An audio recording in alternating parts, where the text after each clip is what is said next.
Okay, we're going to commence the public meeting.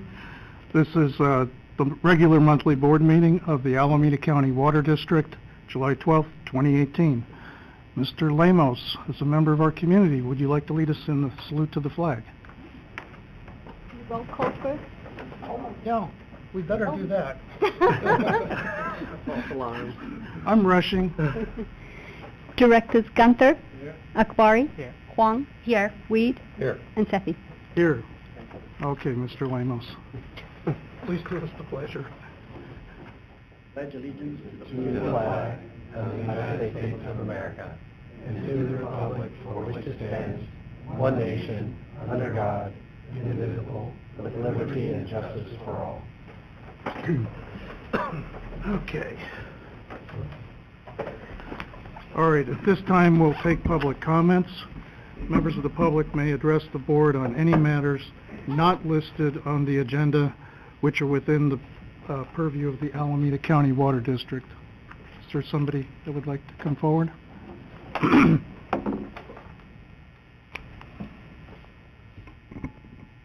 Hello. My name is Glenn Rodiger. I'm a water plant operator here at the district. Have been for 13 years.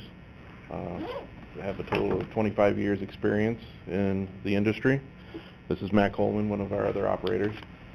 But I'm here tonight in my capacity as the president of the ACWD Operators Association, and just have a brief statement I wanted to read for you and provide you with the letter.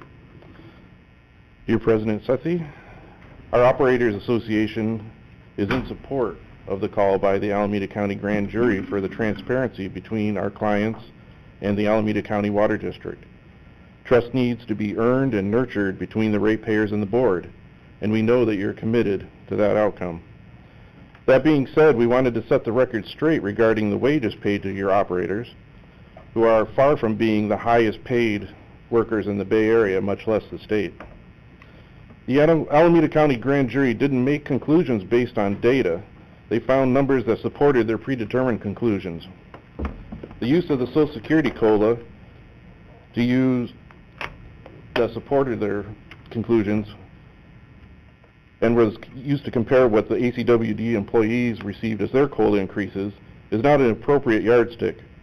The standard for these type of wage studies is the Bay Area Consumer Price Index from the Department of Labor Statistics.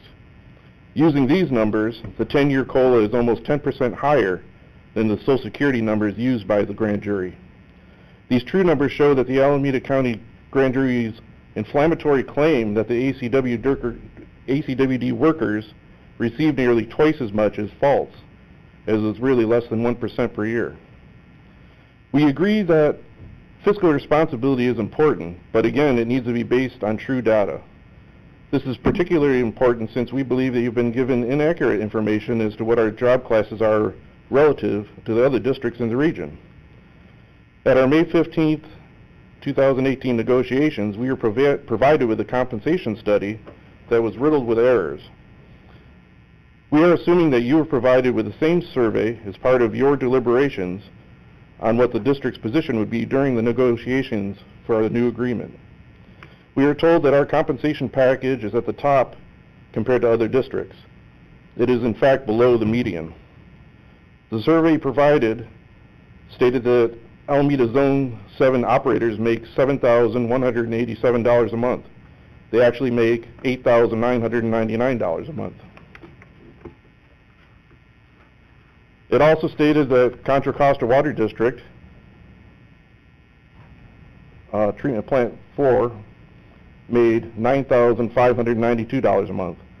When adding the 5% retention paid that all the operators receive is really $10,071.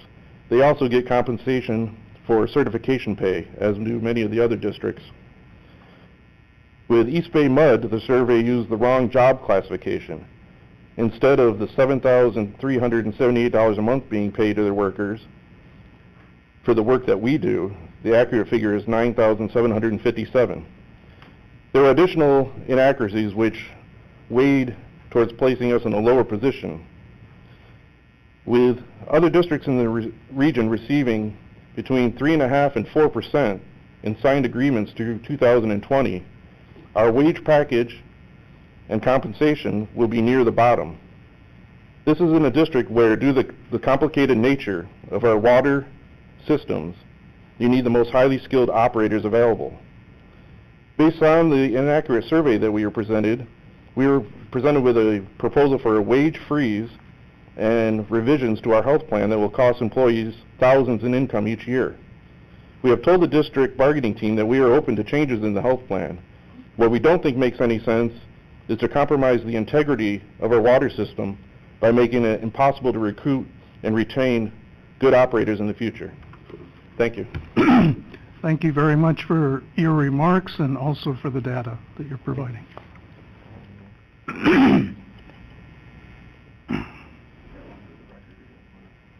Great, thank you. Are there any other further public comments? Mr. Lemos.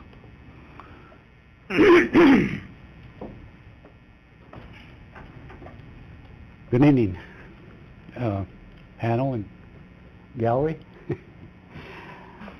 The last time I was here, I said I was done, but I'm not. Just turn me over.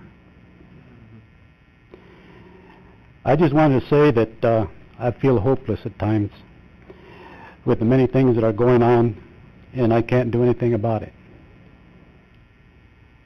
What really gets to me is when one boasts as to how good it feels to be in the black. When some of us, and I mean seniors and fixed income people, struggle to make ends meet. I don't share your glee, nor your bloat, your boast that you're in the black. I'm glad you're in the black because your employees are going to have a nice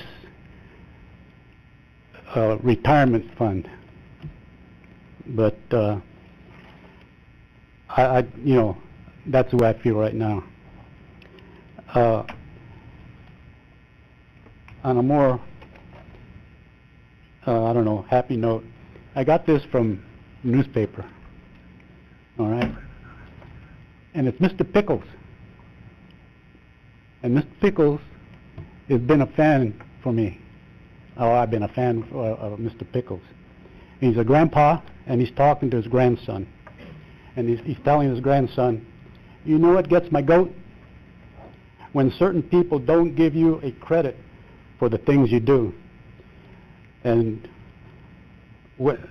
like when grandma says, I don't help out around the house. That's not true.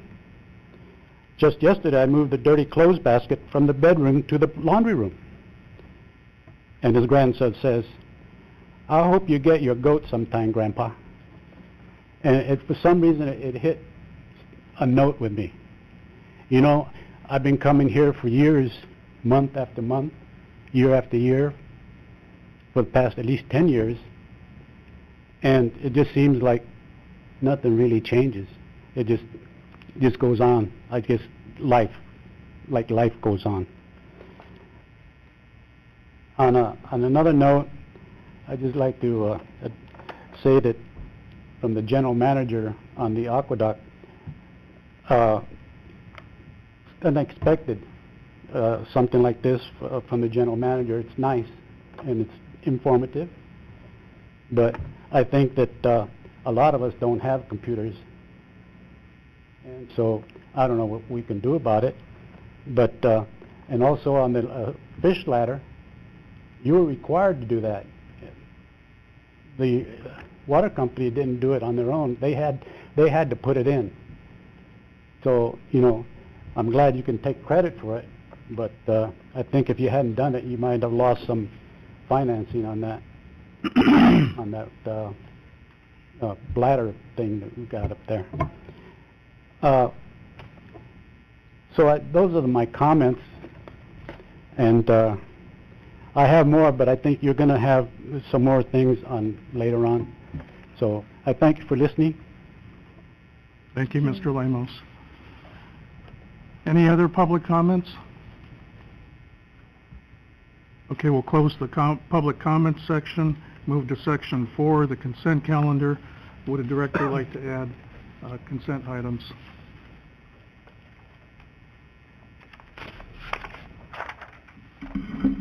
I will move to add items 5.1, 5.2, 5.3, and 5.4 to the consent calendar, please. All right, thank you. Is there a second? I'll second.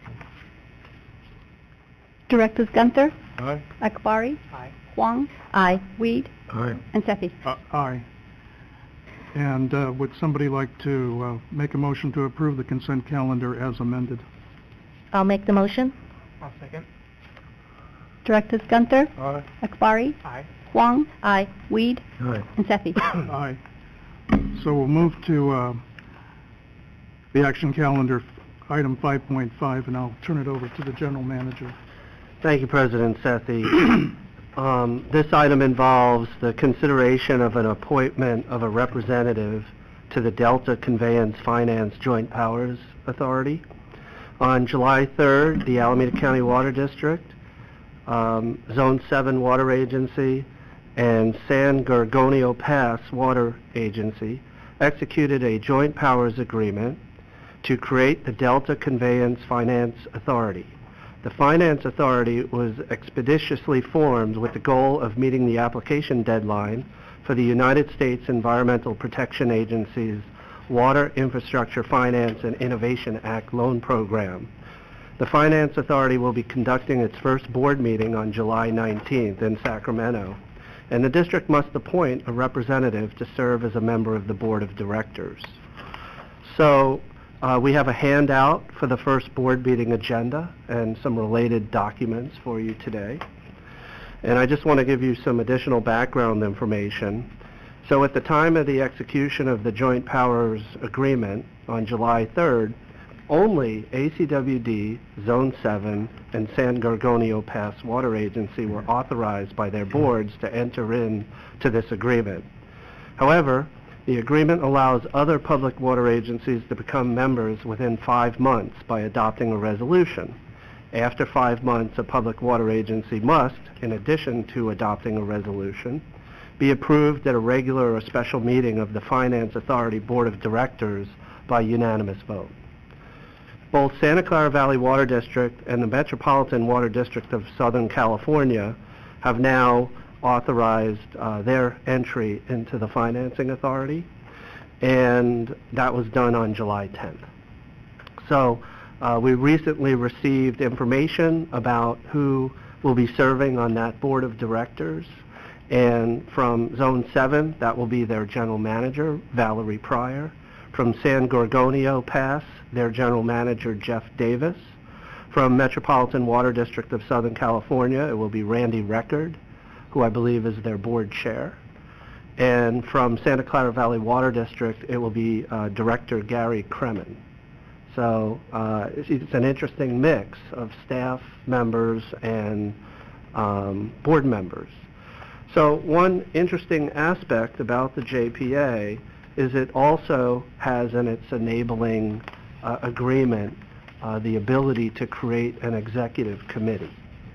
So the executive committee can be comprised of an individual, so they get appointed. The way it works is the board president, or the JPA president, the vice president, and the secretary will automatically be appointed to the executive committee. The JPA board then can add additional members to the executive committee if they choose to do so. So in front of you was a few items that staff is recommending guidance from the board on this evening. The recommendation is by motion. 1, consider appointing an ACWD board member to serve on the board of directors for the Delta Conveyance Finance Authority and provide direction regarding serving as an officer on the executive committee. And 2, if the board appoints an ACWD board member to serve on the Finance Authority board, authorize the appointed board member to receive compensation and expense reimbursement for attendance at Delta Conveyance Finance Joint Authority Board and Executive Committee meetings. Little additional information. So the board rules, the ACWD board rules, stipulate that the president is authorized to appoint board members to serve as representatives of the district to all positions in other groups and organizations except, 1, appointments in which the law requires the action of the full board, and 2, the board determines that the district being represented on a group or organization by a board member is not in the overall best interest of the district. And because this is moving so quickly, staff felt it would be appropriate to bring this item to the board. The board does not have to act on these issues. Regardless, though, if the board doesn't act, then staff would appoint a person to serve on the board. Every agency receives an automatic board member slot, and likely, staff, unless the board would ask us not to do so, would likely advocate at the first board meeting that ACWD receives a slot on the executive committee, because that's where the actual work of the JPA will likely happen. If the board is interested in having a director serve on the JPA board, then I would advise the board that you might want to consider informing the director that serves that perhaps maybe advocate so that a staff member could be appointed to that executive committee. And my suggestion would be Mr. Wunderlich, our manager of finance, to fill that role, although I would be happy to do so as well. So like I said, if the board declines to appoint one of its members, then since the general manager is authorized to take all actions necessary to implement ACWD's participation in California Water Fix, that would likely result in the general manager go ahead and notify the JPA that a staff member would serve as in the board role. So I leave this to you to deliberate and discuss on. There's potential different options. There's a lot of different ways we could go on this, but that's pretty much the lay of the land. This is a unique opportunity for ACWD to be a major participant in what might be one of our most expensive endeavors as an agency, at least for the foreseeable future. So I also felt that just for that reason itself, it made sense to bring this matter to the board. So with that, we're here, council and I are available to respond to any questions that you may have about more information about the JPA and the governance of it. If you need any clarification on that, beyond what's in the board packet, or any other question that you might have. Okay. Is there any member of the public that would like to provide some input before we have board deliberation? Seeing none, I'll open it up. Who wants to go first? I can start if you wish. From a governance point, first of all, I'd like to commend the ACWD staff for giving and putting on our original agenda the broader authority not only to support the tunnels but also to participate in the financing authority. This came along very quickly with a WIFIA grant deadline, and so they needed to set up the JPA for financing on fairly short term, and you know, although only a 1% player in the state water project, we were one of the only three members that were ready to step up and take this on. So that is a very great foresight, and thank yourself and our attorney for putting that in the original context. I believe the better governance practice and policy is to have an elected board member serving on a financing power authority seeking public debt. I believe the investment community looks at the board members who are on these authorities and prefers that they be elected individuals with the disclosure and issues and other issues, having gone through the public process and the election process, to be beneficial. They're more vulnerable, if you wish, but it also helps to have that level of policy making. I note that the two largest districts involved by far, the Met and Santa Clara, are each appointing a board member to this role. Whatever decision we come up with, I would encourage that we will authorize board participation in attending these various meetings as part of the compensation effort, because while it may be a while before funding starts to flow. Second, I believe I've argued in the past that the financing for the California water fix should include rehabilitation of the South Bay Aqueduct as a funding mechanism. It's one of the great challenges. Go to DWR and you ask for a major project, and say, well, how are we going to fund it? What mechanism do we have? It's a simple reach to say that this is part of the California Water Plan, that they're going to be doing a fix on the entire system. It's not just the tunnels. And that we have something that's particularly important. In these type of projects, beneficiary pays. So it's not a question of trying to get we'll eventually have to pay for it. You want to have the lowest interest rate. The WIFIA program is not federal money. It is a guarantee on the notes. Therefore, the lenders, since you have the federal backup, are willing to give you a lower interest rate on the funds. It's modeled on the transportation fund. I remember the story given with Ronald Reagan. Was astounded to learn that there was no funding in the transportation trust funds. What it was a loan guarantee. So we modeled this program and the WIFIA in the water world after what it went on in transportation. So to that end, I will go one step further and suggest that the president of our chair of our finance committee would be and president of our board currently would be an ideal candidate to sit on the finance authority. Thank you. So I actually have clarification questions for staff. Excuse me? I have questions, sorry. Oh, certainly. So we basically are talking about two positions, one on the JPA board and one on the executive committee. We're talking about one position for the board, potentially have that individual advocate at the first board meeting to be president, vice president, or secretary, and potentially a position for the executive committee, but there's no guarantee unless you become president, vice president, or secretary, have a 3 out of 5 chance at this point that there will be a slot on the executive committee for ACWD. Yeah.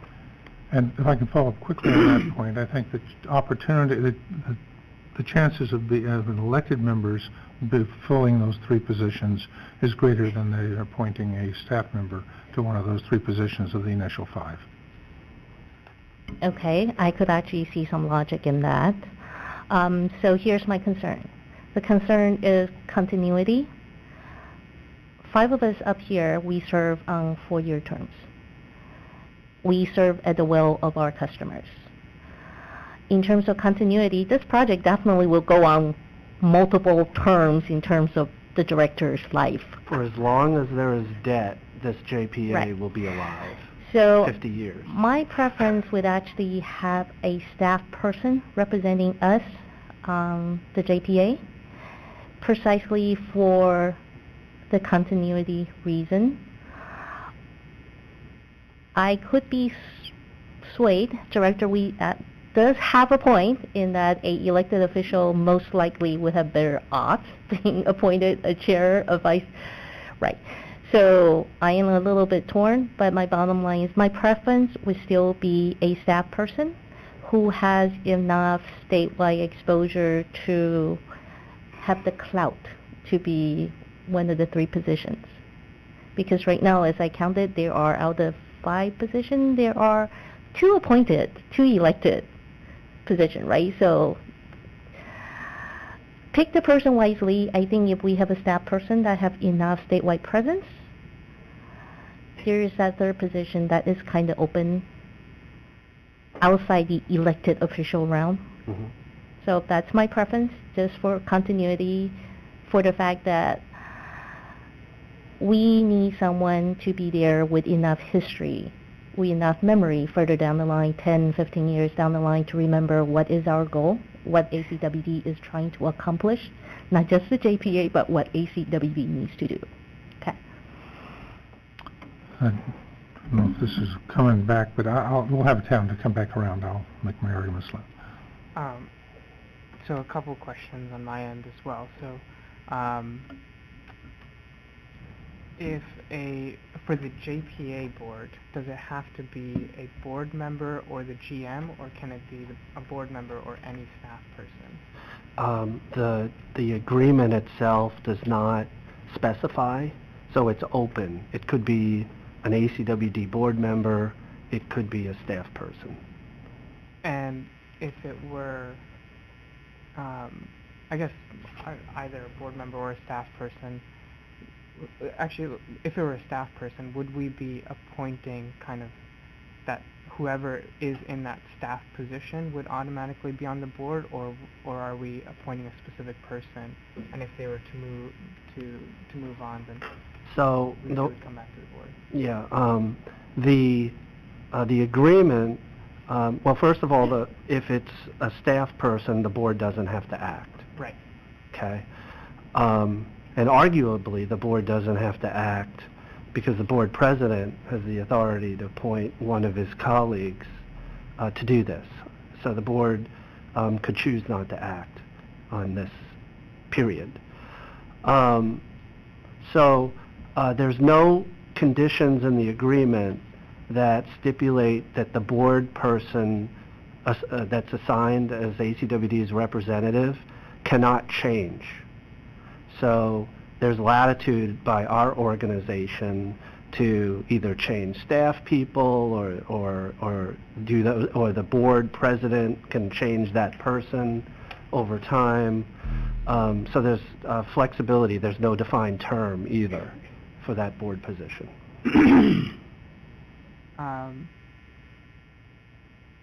Okay, I think my feeling is similar to Director Weeds, where I would prefer a board member sit on the JPA board, and then hopefully we get a position on the executive committee, and that be a staff person.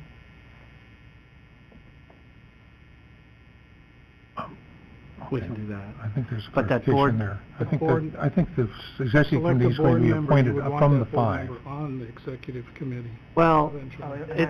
it's two possibilities. So if the board member, say it's a board member, an ACWD board member, convinces his or her colleagues on the JPA board to appoint that person as an officer, president, vice president, secretary, they're automatically on the executive committee. Oh, okay. Assuming that that doesn't happen, the second option is, say you're the ACWD board member representing, you can go to that board meeting and say, you know what, ACWD is one of the first 3 founding members of this. We stuck our neck out a little bit.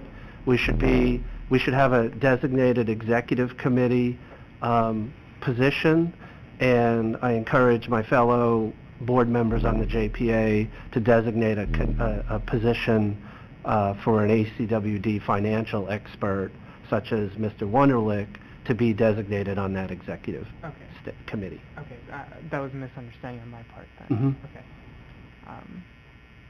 Okay, I'll leave it there. It's strategic. So, like I said, there's a lot of different permutations that. Right.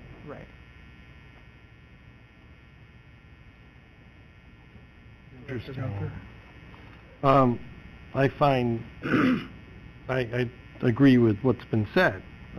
Everybody has a very valid point. I have no problem, we're lucky in that we have at least 1, 2, 3, and I'm not including myself, 3 board members that could serve on 4.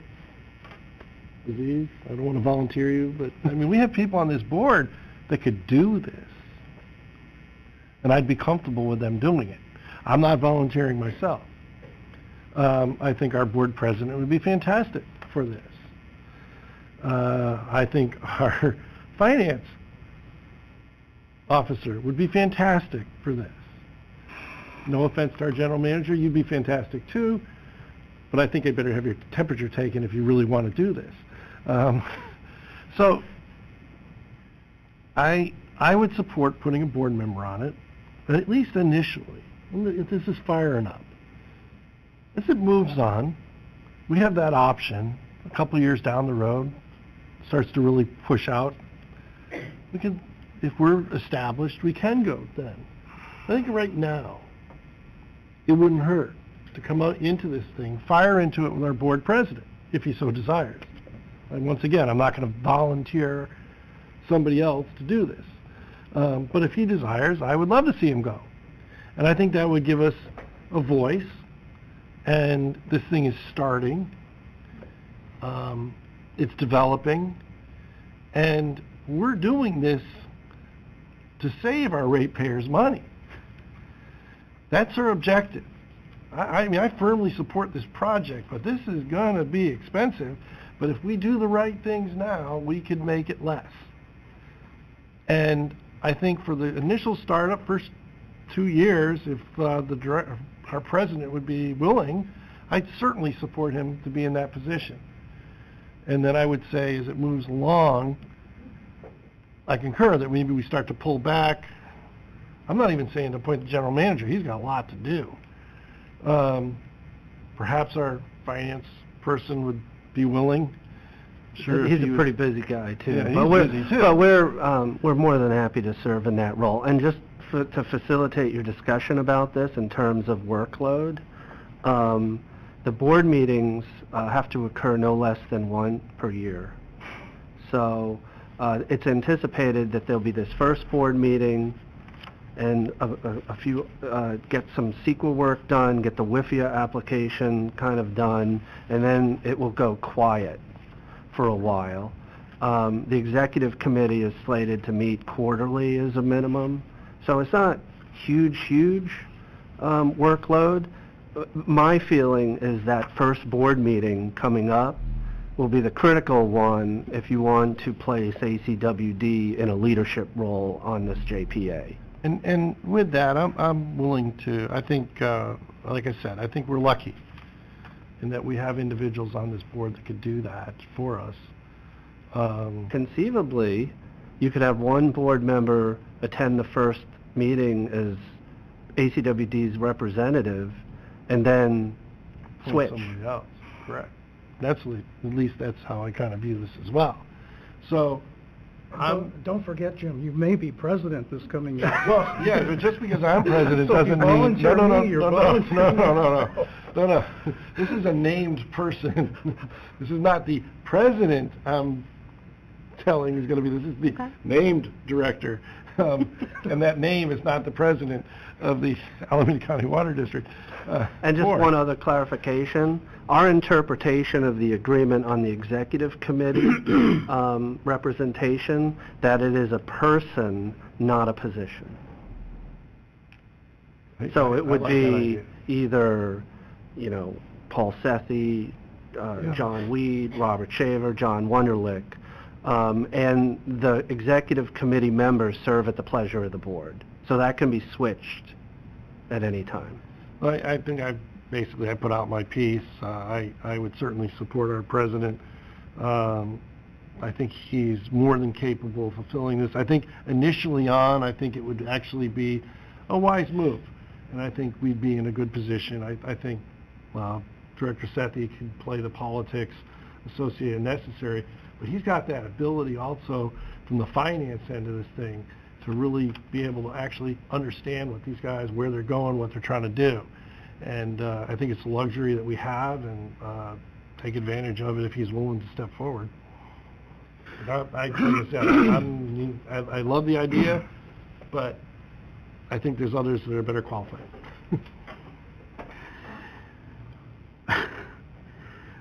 And no, we did not Well, talk before this. Yeah, I'm hearing this for the first time, at least 3 directors, maybe 4, supporting me in this position. Let me give you, I'd like to present my preliminary thoughts that I've been thinking about for a couple of weeks now, which is I'm reflecting upon other large-scale projects that we've had in California, like rebuilding the East Bay span on the Bay Bridge, high-speed rail, other projects around the state of California, where what I've witnessed in the past is that the politicians always try to jump in because they make a statewide name for themselves. And in this situation, whether you're on the construction JPA or the finance JPA, you get statewide recognition. And so I've tried to temper my feelings about that, because I've always felt that the best projects that have been constructed in California were run by industry professionals with the guidance and oversight of their board. And in this situation, where 1% of the State Water Project, we did have a lot of guts to move forward as one of the first agencies to support the Twin Tunnels. But I would just like to remind the board that we do not lose at any point our board oversight, this full board, who's ever on it, of that JPA, well into the future. And we can always participate as well during the process. That is not limited. These are open public meetings, governed by the Brown Act. And so we have the chance all the way along and through to participate. I like the idea of Mr. Wunderlich on the executive board, if we can get to that stage at some point. I was ready to support our general manager being in this position, and so I feel a little uncomfortable right now with it coming to me. But I'm sure if this is my destiny here, I will get some extremely good coaching on the sidelines. Anything you need. So I will go with the pleasure of the board on this. I would be happy to serve. I think I have the knowledge and background to represent the district well. I hope I'm reelected in November. If not, it will devolve to another member of the board here. But yes, I would.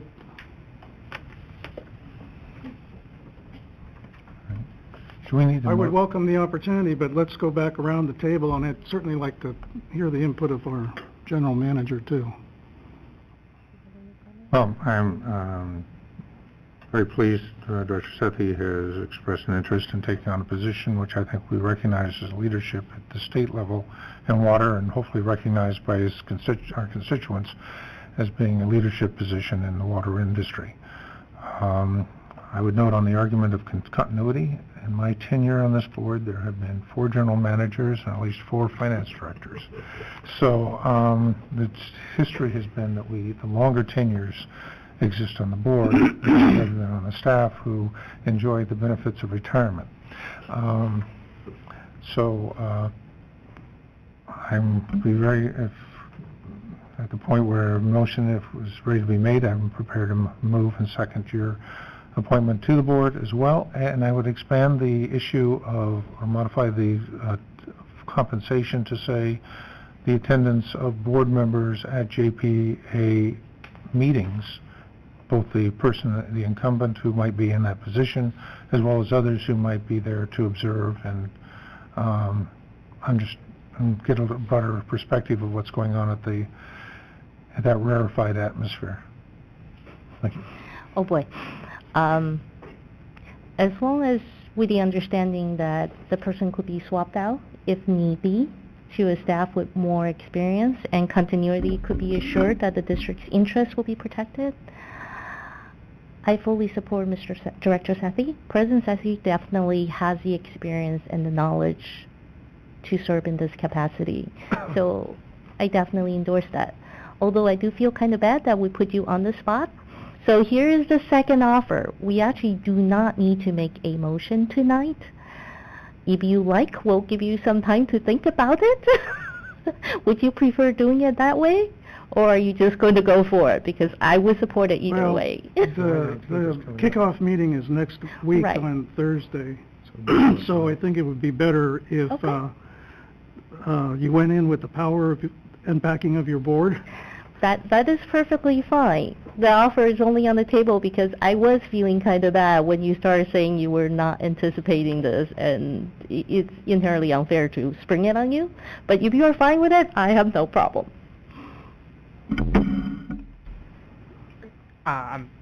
Sometimes you have to step up to your responsibilities. If I hadn't made myself clear in my previous comments, I was also supporting President Sethy for this position, should he be interested and willing. As you will find out later this evening, I've taken on another task too, unfortunately. Right. All right. Like I certainly, by my previous comments, would support Director Sethy. And I think if necessary, I'm sure we could do a fallback to our staff, either the general manager or Mr. Wunderlich. I don't see a problem with that. I think maybe in the first meeting it might be useful to send our board president down there as a little bit of a message that we support this and we want to get the best deal possible. And I would be happy to accompany President Sethy to the meeting, for the first meeting. I'll need you. That's the case. Yeah. So, you had two recommendations before you. So I would suggest if you would like board action on the appointment, we can break this up into two parts because there was a proposal regarding the second aspect of this. So I would suggest that we take this in two parts. The first part would be by motion appoint President Sethy to serve on the Board of Directors for the Delta Conveyance Finance Authority, and we'll just keep it at that.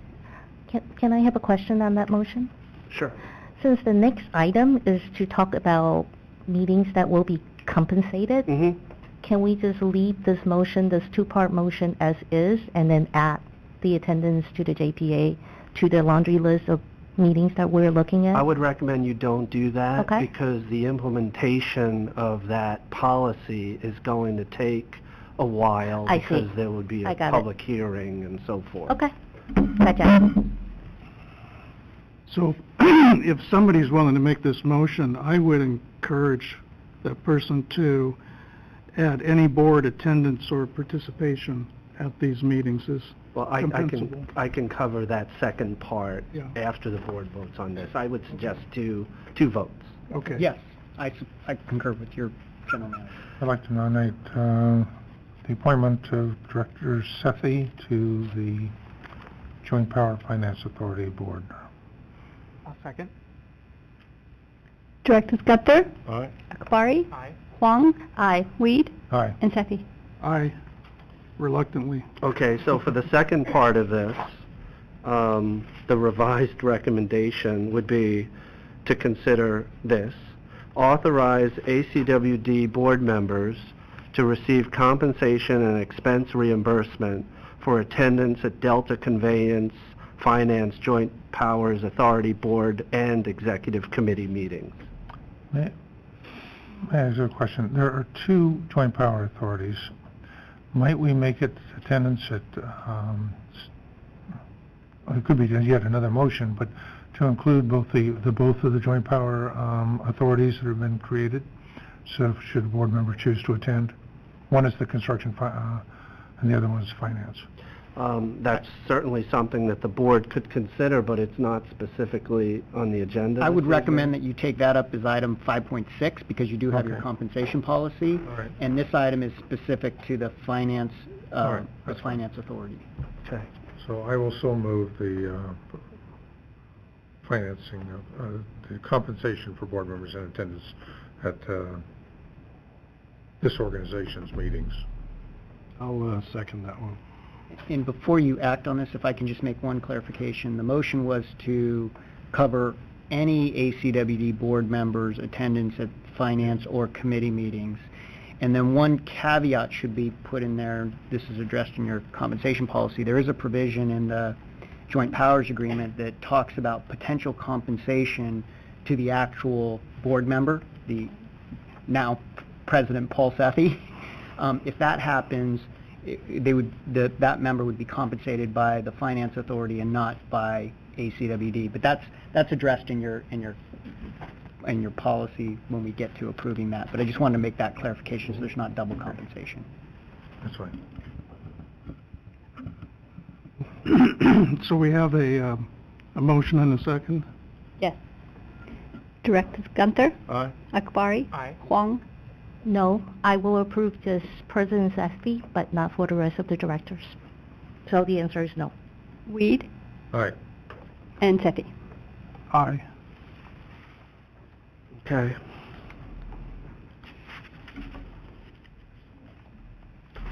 All right, so we will move on to item 5.6, and I'll again turn it over to the general manager. Thank you, President Sethy. This item pertains to reviewing the board's compensation and expense reimbursement policies pertaining to the types of activities that are deemed to be official duties performed at the request of the board, and consider setting a public hearing to amend those policies. So on January 11th, 2018, the board created an advisory committee to review the board's policy for compensation for board members and its policy for expense reimbursement for board members pertaining to the types of activities that are deemed to be official duties performed at the request of the board, and we call these pre-approved activities. The advisory committee subsequently conducted 2 meetings with the general manager and general counsel, provided conceptual and specific input on the 2 existing policies, and requested the general manager to draft and present proposed revised policies to the board for possible adoption. And these are in your packet. So I thought I would go over kind of what we have done in the revised policies. You don't have a red line version because the way it was reformatted kind of made it unintelligible. Conceptually, these are the revisions. We clarified that compensation or expense reimbursement will not be provided by the district if such compensation or expense reimbursement is being provided by another agency, just as general counsel just indicated. We clarified that all training programs that board members must take as required by law, for example, ethics training, sexual harassment prevention training, located in the state of California, or webinars, are deemed to be official duties at the request of the directors. We clarified that attendance at orientation, educational activities, and briefings for board members organized by district staff, for example, a staff-organized board member training or site visits to regional water or district-owned facilities, special briefings with the general manager or executive staff to prepare board members for other meetings, and other similar activities are deemed official duties at the request of the board.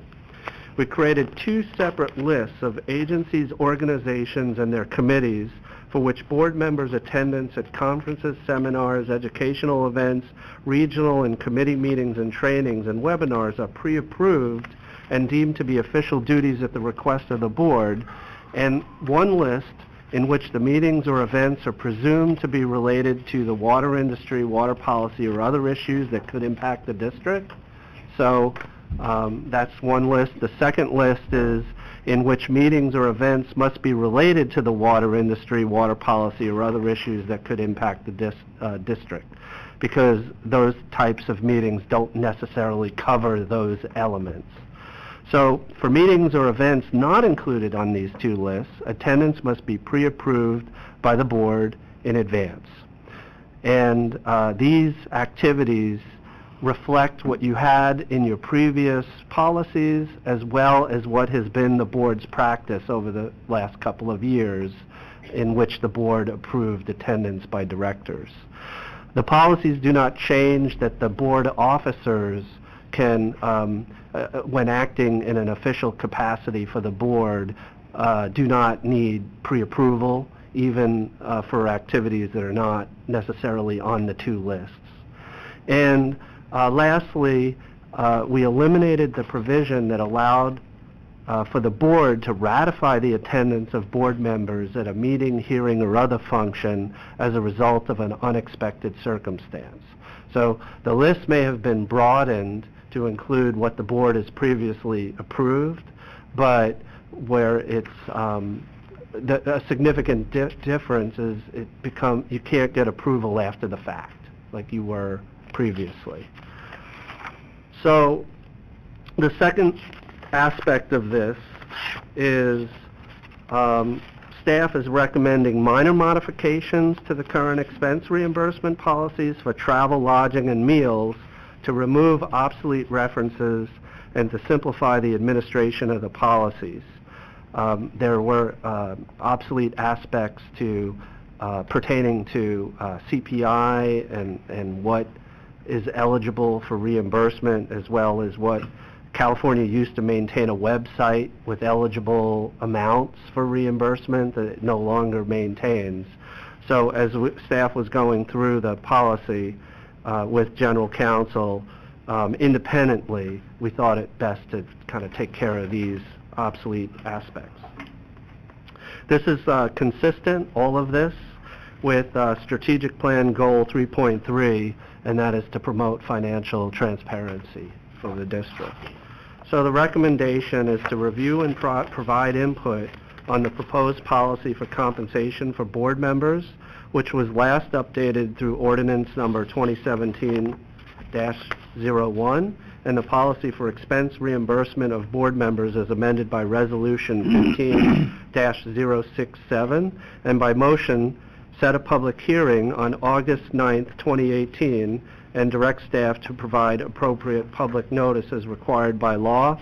And I would also suggest that we take into account the board's recent action to authorize attendance at Delta Conveyance Finance Joint Powers Authority Board and Executive Committee meetings, as well as the suggestion that we also include the similar JPA for design and construction of the California Water Fix and incorporate that into the pre-approved list of activities because it's obviously water policy and district interest related.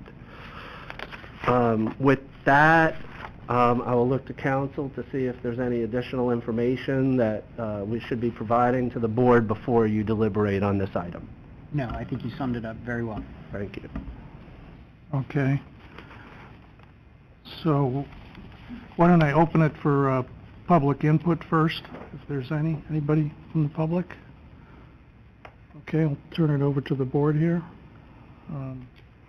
Director Weed and Director Gunther, you led this advisory committee, so I would appreciate your input here.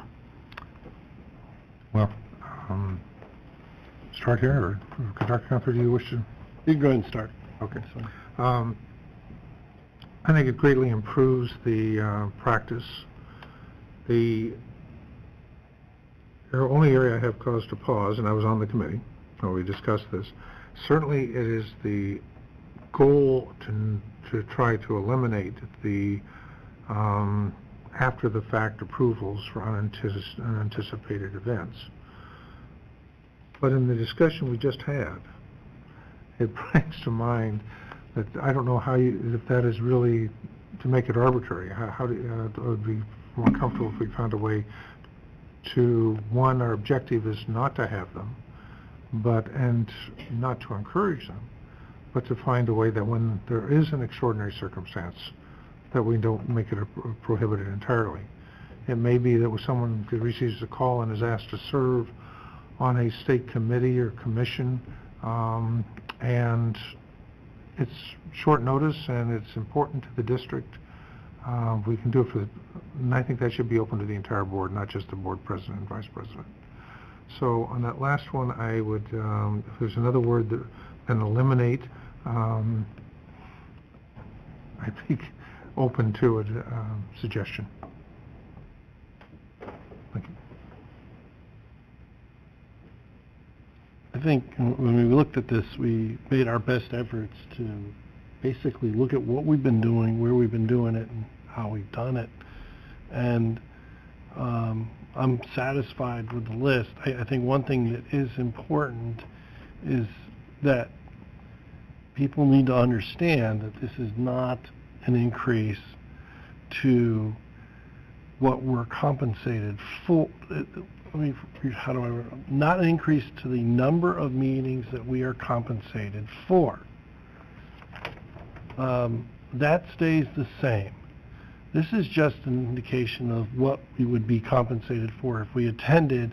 The maximum numbers still apply. The dollar figure still applies. So I don't want this to be considered a, quote, pay raise. It's not.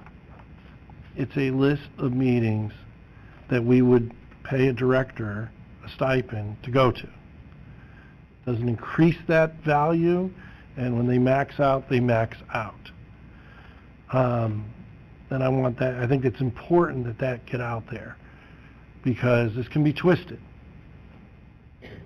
People who, I don't want to use the word axe to grind or whatever, they can twist this and say, oh, they're giving themselves a pay raise. No. That hasn't changed. And one of the reasons I was on this committee was that hadn't changed. John and I are the senior board members here. We've seen a lot. I'm not necessarily uncomfortable with the removal of the after the fact, because I think we've pretty much got everything covered. If something comes up, I mean, I guess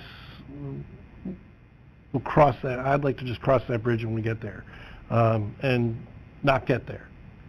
We've pretty much made this about as broad as you can get, and I think cover anything that we should and could attend.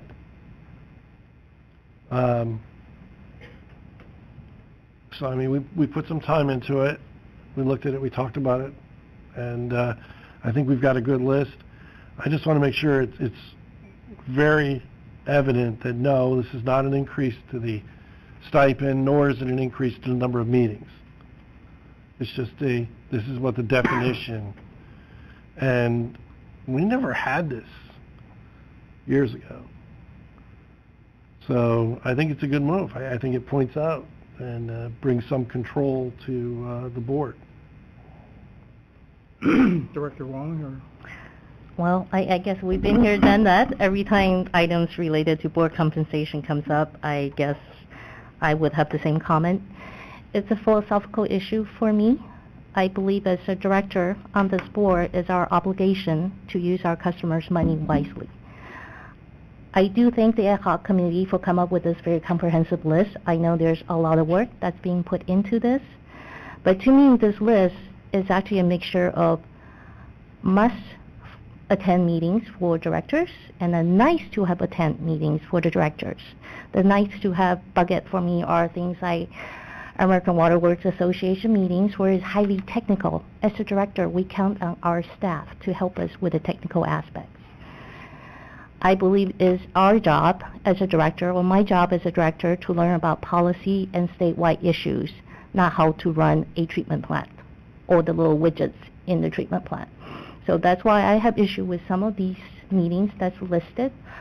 And this also speaks a little bit to the attendance for the rest of directors on JPIA or other boards where we have a appointed director attending officially. I believe when we appoint a director, we place faith and trust in that particular director to attend these JPIA meetings, and it is in exchange we also trust the director to present back to us, the discussions occur at the JPIA. So to that end, why does the customer need to pay for 2 or 3 directors to attend a meeting where we already have a representative that will be reporting back to us? I just happen not to believe that would be a wise way to use our customers' money. I understand that number of meetings will not be increased and as part of this action. But that doesn't speak to the fact that we don't have to attend all these meetings. If there really is a nexus to the function of the water district, then as directors, we should have no problem bringing it up on the agenda and have a transparent process to justify to our customer why it's important. Another example on this list, by default, we could attend meeting at SFPUC. San Francisco PUC not only deal with water, they are our supplier for our Hetchy water, granted. They also have a wastewater component. Do I, as a customer, really want to pay for my director to attend a wastewater treatment only related SFPUC meeting? I would argue that would not be a good use of a customer money. So I do have problem with this list. I do appreciate the effort of the ad hoc committee, but both philosophically and just based on the type of meeting, I don't believe this is a wise way to use the customer's money, so I'll definitely be voting against it.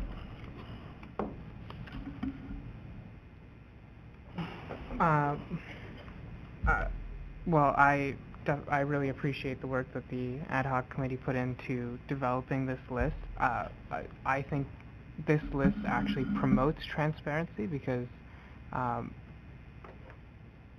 our ratepayers can see exactly what meetings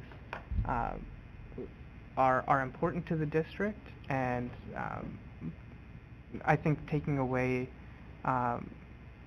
being able to retroactively get compensated for a meeting that wasn't already approved, I think that's a good idea from a transparency perspective. Like Director Gunther mentioned, this is not a pay raise.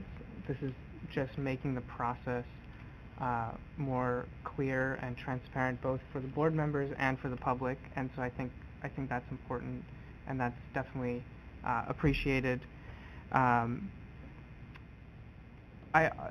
also think this is a philosophical issue, but I see it from a different perspective. I see that if a board member is putting in the time to serve the district, whether it be to educate themselves or to advocate for the board's position, for the district's position at a meeting, whatever it may be, I see that as an incredibly good use of money.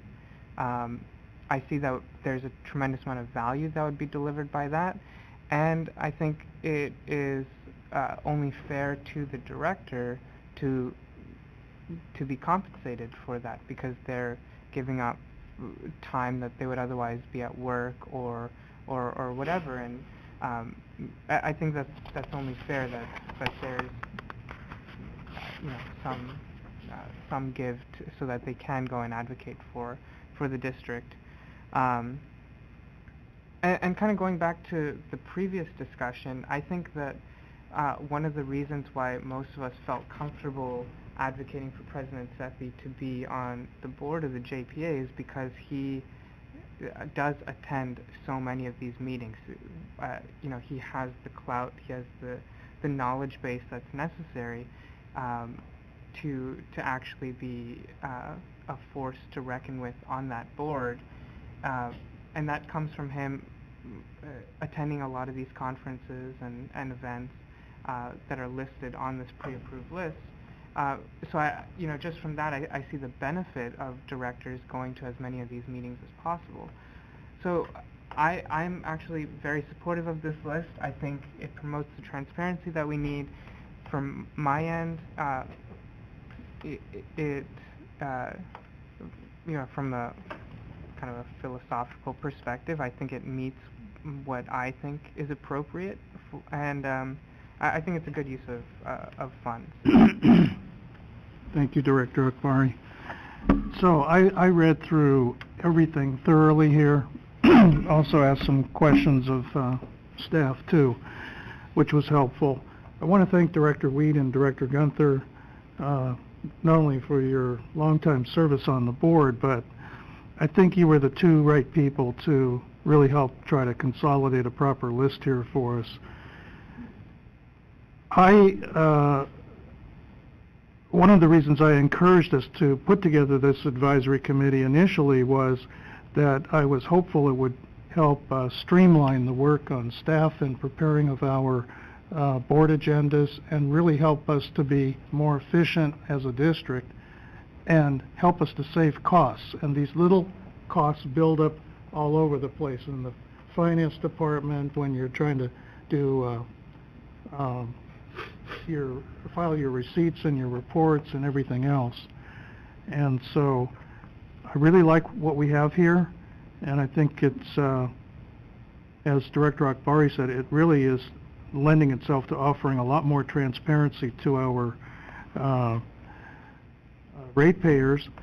And transparency is a two-way street. They get to see into what we're doing, but it's also good for ratepayers to know exactly what kind of conferences we do attend. What is the work that we are doing for our ratepayers, not just that you attended 3 or 4 meetings a month or several. And so if anybody wants to see the type of meetings we're attending, this provides a pretty exhaustive explanation as to what a board member does, and it will also be helpful for any future member of the community that considers service to the district or for the public on this board. There, may I add one comment? Sure.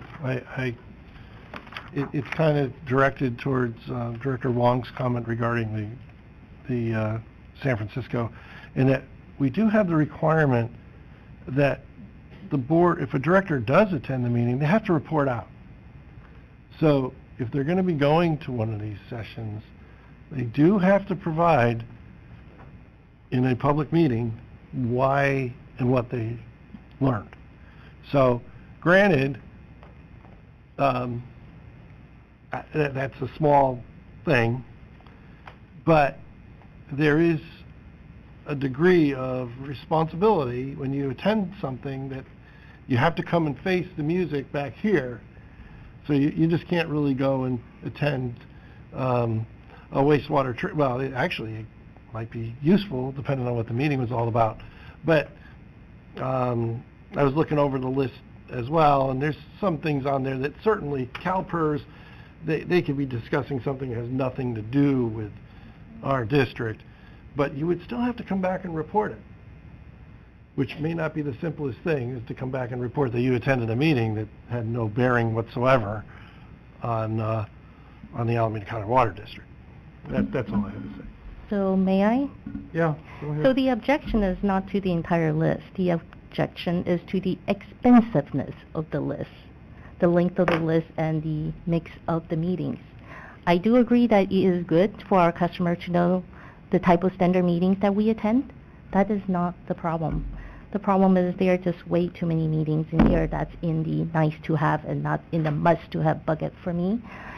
Also, in terms of transparency, once again, it's philosophical.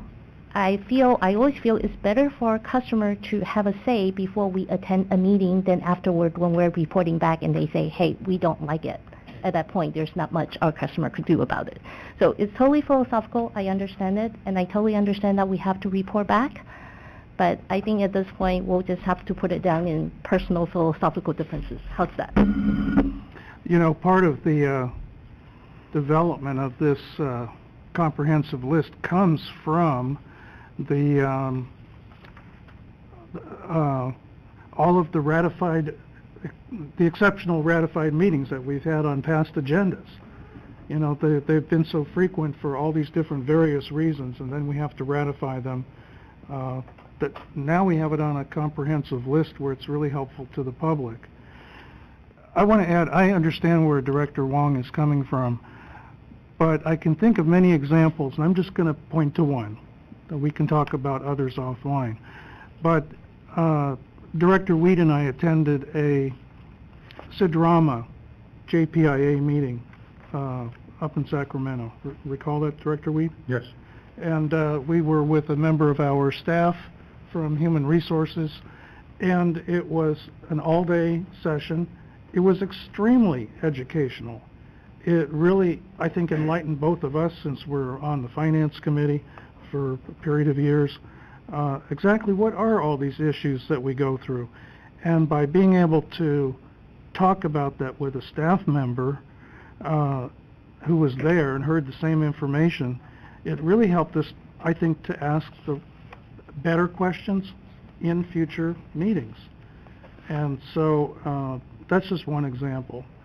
But sometimes it does take, it's more helpful when you have two board members so that they can exchange ideas and talk about it on the way back home, things like that. But I would encourage us to approve the board recommendation to call a public hearing. And just so that staff is clear on the direction from the board, we were intending on adding the finance JPA and design and construction JPA to the pre-approved list, should the majority of the board support that. If not, we will not. I support that. Likewise. Okay. All right, no problem. And Director Huang, I know you're... I would assume someone would make a motion with that change, and I get to vote on it. Well, actually, we're just asking for board guidance on this thing. All right. We'll revise the document. I don't think board action is required. But when there will be a public hearing, and then Yeah. we can deal with All right. that then.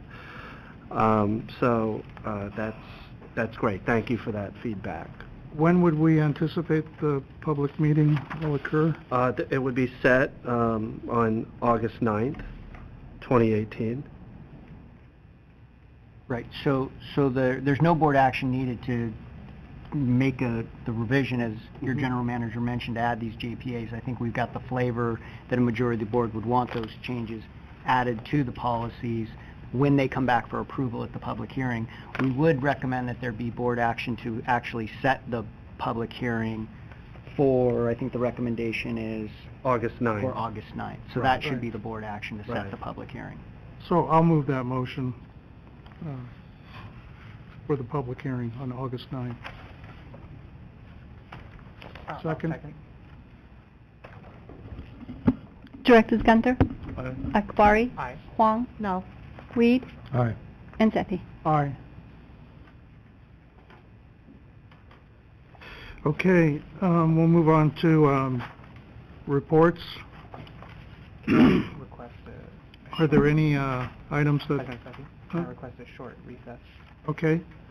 7:15, we'll recess for 10 minutes? Okay.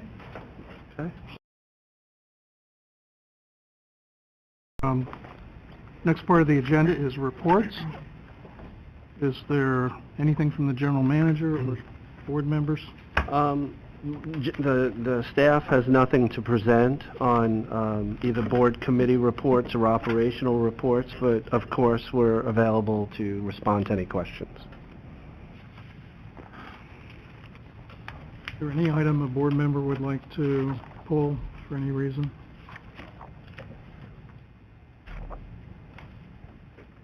Nothing under 6.1 or 6.2? Seeing none, we'll move on to 6.3, General Manager's Reports. Okay, so the first item, 6.3.1, pertains to the Alameda County Civil Grand Jury Report. On Tuesday, June 26th, the Alameda County Civil Grand Jury released its 2017-18 final report. The Alameda County Water District is featured in one of the sections, and this is what the report looks like.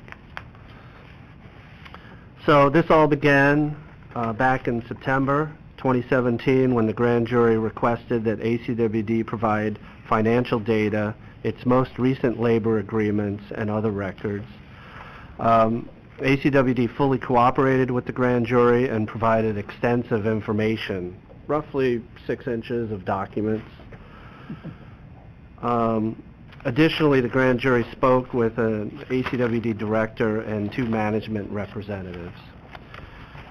The report explains that the grand jury examined ACWD's practices to better understand what drove recent water rate increases and the role the public plays in the process. And the final report contains 3 findings and 4 recommendations. Generally, the grand jury acknowledged the challenges of communicating complex information on utility pricing to customers, confirms that droughts can significantly impact the district's revenue, and notes that ACWD has greatly expanded its efforts to keep customers informed of rate and revenue issues. The grand jury's investigation also showed that water rates at ACWD are fairly comparable to those in other districts, and we are in the bottom third of the 30 or so agencies and water utilities that we compare to in the Bay Area. However, the grand jury found that ACWD, in their opinion, was not sufficiently transparent on the different factors that contribute to rate increases, including current employee compensation and retiree benefits, and ACWD provided overly generous employee salaries and benefits over the years. Regarding the findings, staff does not agree with all of the grand jury's findings. Regarding the recommendations, staff has already implemented some of the grand jury recommendations. For example, the district has created new pie charts that show rate increase revenues attributable to labor and benefit expenses, and it has increased the staffing resources dedicated to public education. Staff intends to quickly implement the remaining recommendations. The board is required to formally respond to each of the grand jury's findings and recommendations within 90 days from the release of the report, as required by Penal Code Section 933.05. And so that 90-day deadline is Wednesday, September 26th, 2018. Accordingly, this item will be part of a future regular board meeting agenda, and staff is expecting to bring a draft response letter to the board at the August board meeting for the board's consideration, with the idea of finalizing the response from the district at the September board meeting and submitting it in time for the deadline. So we are definitely going to address the grand jury report transparently in open session. That's the plan. So with that, be happy to respond to any questions. It's on the agenda, so if any director would like to make any comments about the grand jury report, that is certainly appropriate as well.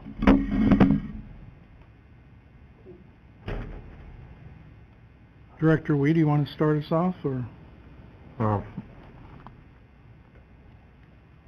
I have some personal views on how to make the billing more transparent. Those concepts were not addressed in the grand jury report.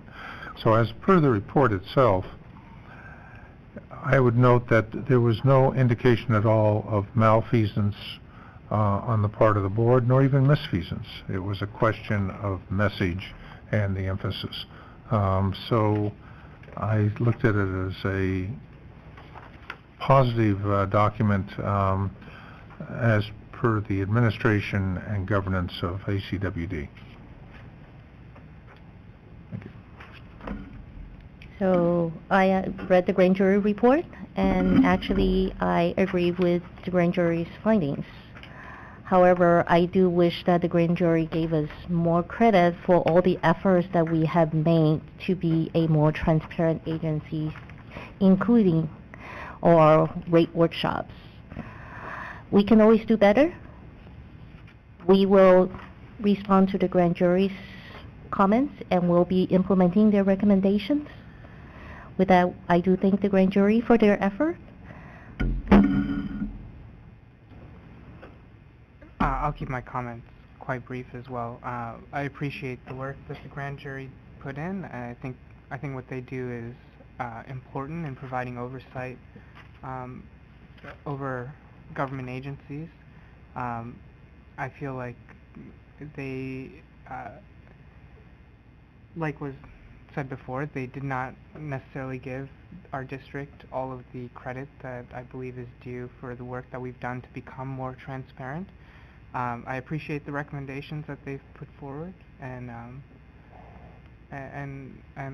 kind of excited to see where we go from here once those are implemented. Director Gunther? I was not inquired by the grand jury. I read the report, and I don't necessarily agree with all of it. However, there are portions that certainly should be addressed, and we need to, I think, view it as constructively. There was a lot of identification towards transparency, and we had some, I think I have some differing opinions as to their conclusions they drew. I think we made an exceptionally strong effort to be transparent. You could lead a horse to water, but you can't make them drink. But the report is the report, and there's lessons in the report that are valuable, and I think we will take those lessons accordingly.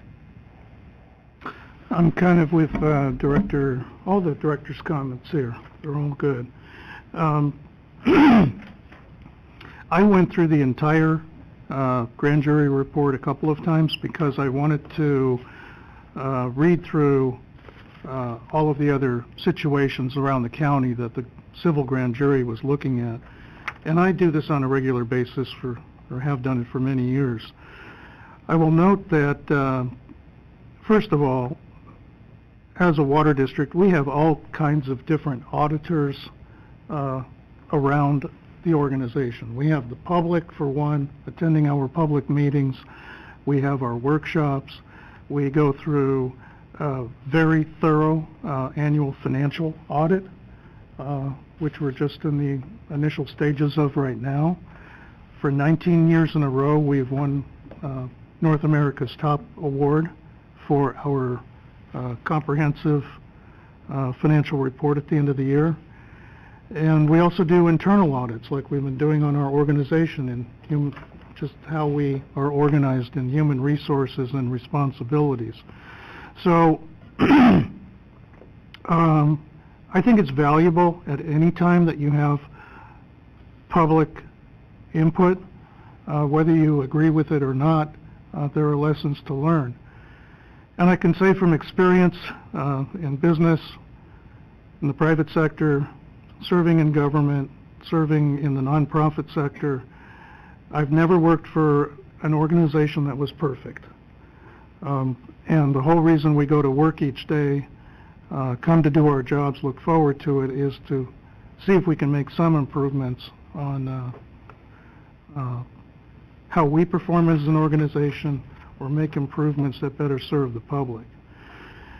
I would like to note that in the grand jury report, this really was ranked from highest to lowest in terms of the most pressing needs in the county, and so we were near the bottom of this report. The first report was on Oakland's $860 million crisis on unfunded retiree health care. And it is noted in that portion of the report that what BART and ACWD have been doing as two responsible boards in trying to pre-fund their unfunded liabilities.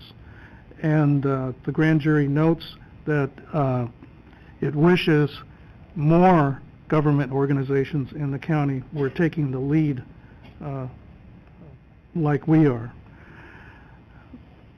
And it's a kind of nitpicking here.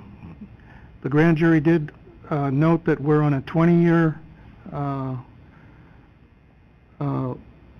outlook to pay down our unfunded OPEB costs, but they didn't note that it's capped, that we as a board have actually put in a very serious cap and are driving toward that, and even where we have opportunities to prepay to pay this off earlier. We are doing so, and they note that this would result in at least approximately a $60 million savings to the district.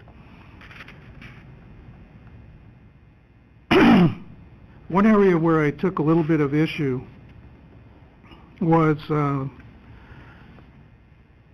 whether you agree with the salary data or not, and the comparisons that they were making. We had some labor representatives talking about those issues here. I agree with the fact that using Social Security data that's applied across the country is not relevant to Bay Area economics. But let's take it for granted that we are among the agencies that pay the highest salaries in our water industry.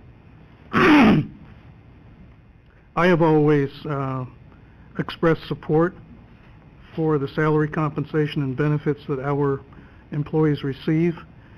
I work in Silicon Valley. I've spent my career there.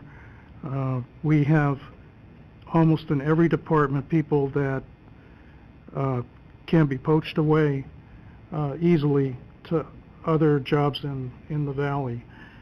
People have a hard time recognizing that the water district here is really, as I've said in the past, a high-tech company whose product is high-quality water. And we hire electrical engineers, civil engineers, mechanical engineers, structural engineers, biochemists, chemists, hydrologists, environmental engineers, groundwater management experts. You can go down the list. And just in the last month, in case the full board is not aware of this, we've lost 2 of our senior finance people in our finance department. Again, poached away at higher salaries, higher benefits, compensation, and these are 2 critical positions that we will have a hard time filling. So we have a lot of transferable skills in our water quality department into the local biotech community. The grand jury, in my opinion, which is overweighted toward the north part of the county and only has slight representation from Tri-City and Tri-Valley area, really does not understand the economics of the situation that an agency like ours deals with on an every day-to-day basis. And one other area that was glaring to me in the report is, while we may pay at the higher end of the salary scale, they're not looking at how efficient the agency is. If our rates are consistently over the last 20 years, always in the bottom 1/3 of Bay Area rates, and the grand jury notes that our rates are comparable to similar districts, well, if you have higher salaries, there can only be one logical explanation for that, and that is we have lower headcount. We have a lower total number of employees performing at a higher level. And I have a lot of data that I've produced in the past as to the productivity of this agency and how it can be measured financially in on many different metrics. Those metrics were not cited in the grand jury report.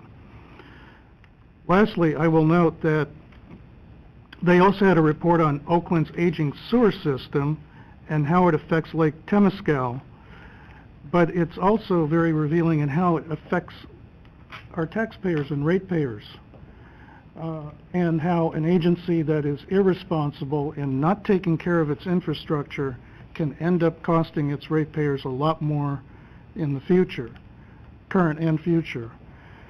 One of the admirable things about Alameda County Water District is how it has always been forward-looking in dealing with our aging infrastructure requirements, and we spent close to $70 million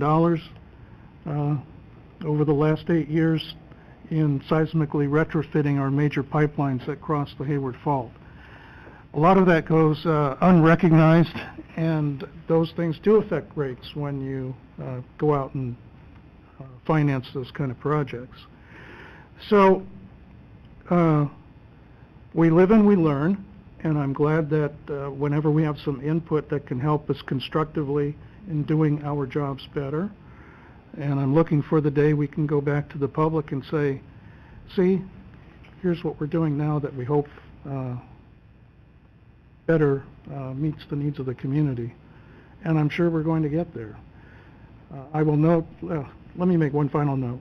When I joined the board, we were shifting to a new financial audit firm. And the new audit firm noted in our comprehensive annual financial report about a dozen or more, I think it was 14 or 16 areas where the district, according to in their opinion, were areas where the district needed to make improvements. And what we did year by year, Director Weed and I were, I think, instrumental in this, is we whittled down that list so that every year that list became smaller and smaller. And as you well know, this past year we had 0 remarks. The prior year it was 1. And so I look at the civil grand jury report kind of the same way. This is a healthy thing for the organization. Let's go out and prove how good we can be. I'll leave it at that. And if I may, just for the record, there was one media story that was reported in the East Bay Times, local reporter Joseph Jiha, and the district did receive one letter from a member of the public, which you have before you. So I just wanted to make sure that that was known, from Ken Nishimura. Do we want to say anything more about that letter?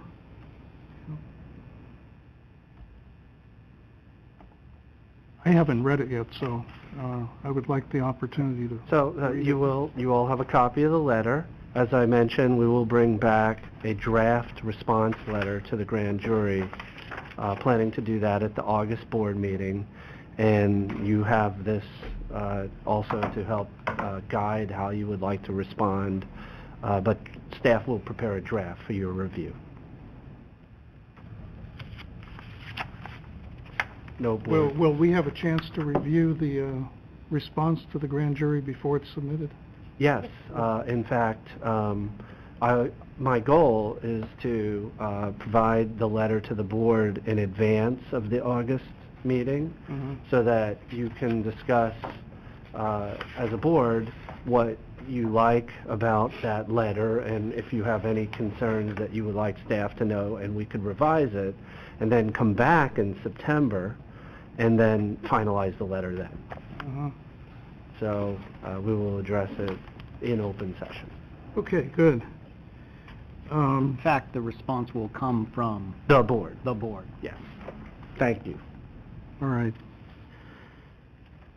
So we're down to item 6.3.2.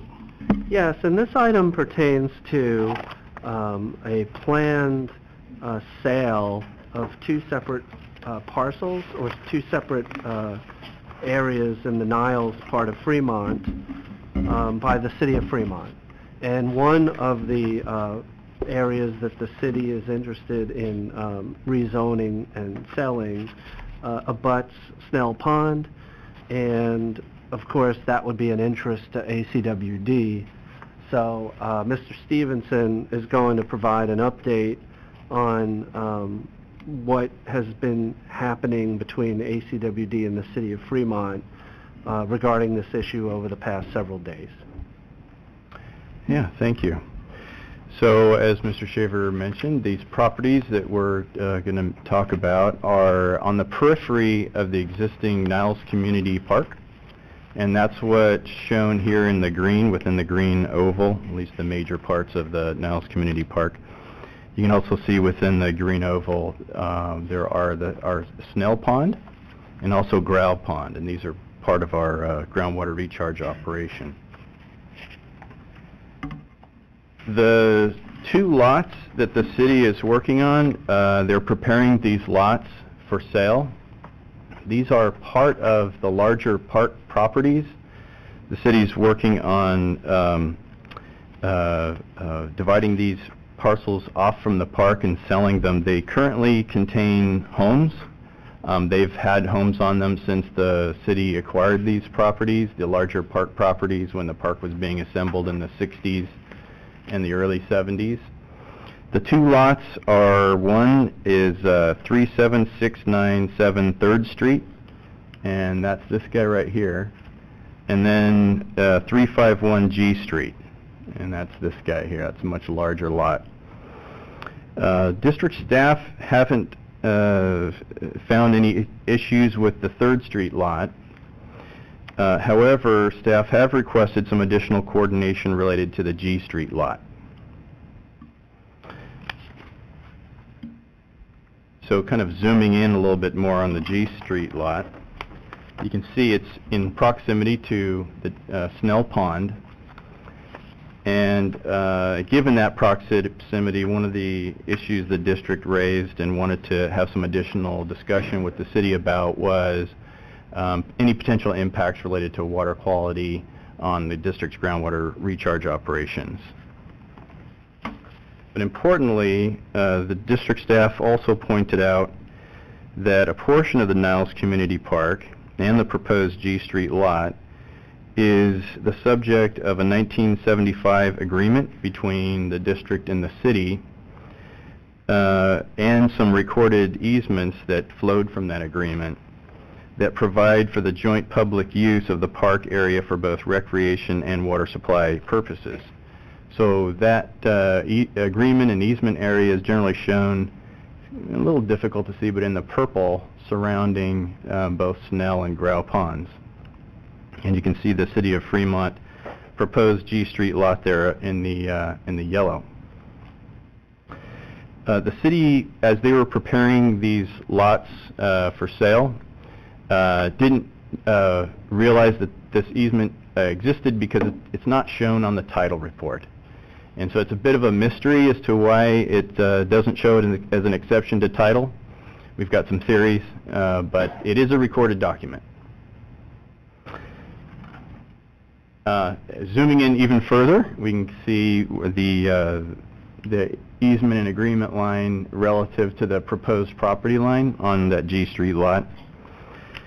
And we note that occasionally the water levels here in Snell Pond are high enough to inundate the adjacent pedestrian pathway that you can see right here at the right near the proposed lot line. And the water levels can rise high enough to inundate that pathway in some adjacent areas. And in addition, there's a significant elevation difference between the sidewalk area and the top of the embankment. So in here there's a bit of a slope and an embankment. So we wanted to discuss issues related to that embankment as well, and how that would be handled given the transition of the property from public to private ownership. So the city's been accommodating. We've begun those discussions, and they're underway, and we continue to coordinate on that issue. The city had an agenda item for their city council meeting on Tuesday, the 10th. Based upon the district's response to their proposed action, the city pulled that item, continue it to a date that's to be determined. So we've been working with city staff on discussing how this would be dealt with. That concludes my report. That's where we are today. I'd be happy to address any questions if there are any. Very briefly, one procedural question. This had also been reviewed by the Planning Commission. Would it not, if they're relatively significant, this would also have to go back, also have to go back to planning? That would be, I think, a call for the city to make, but if you're interested in learning more, I can talk to the city. But okay, thank you. Yeah.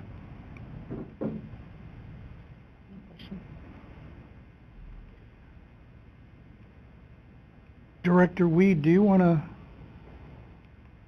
Yesterday, Director Weed and I took a a trip out there on our way back from the Alameda County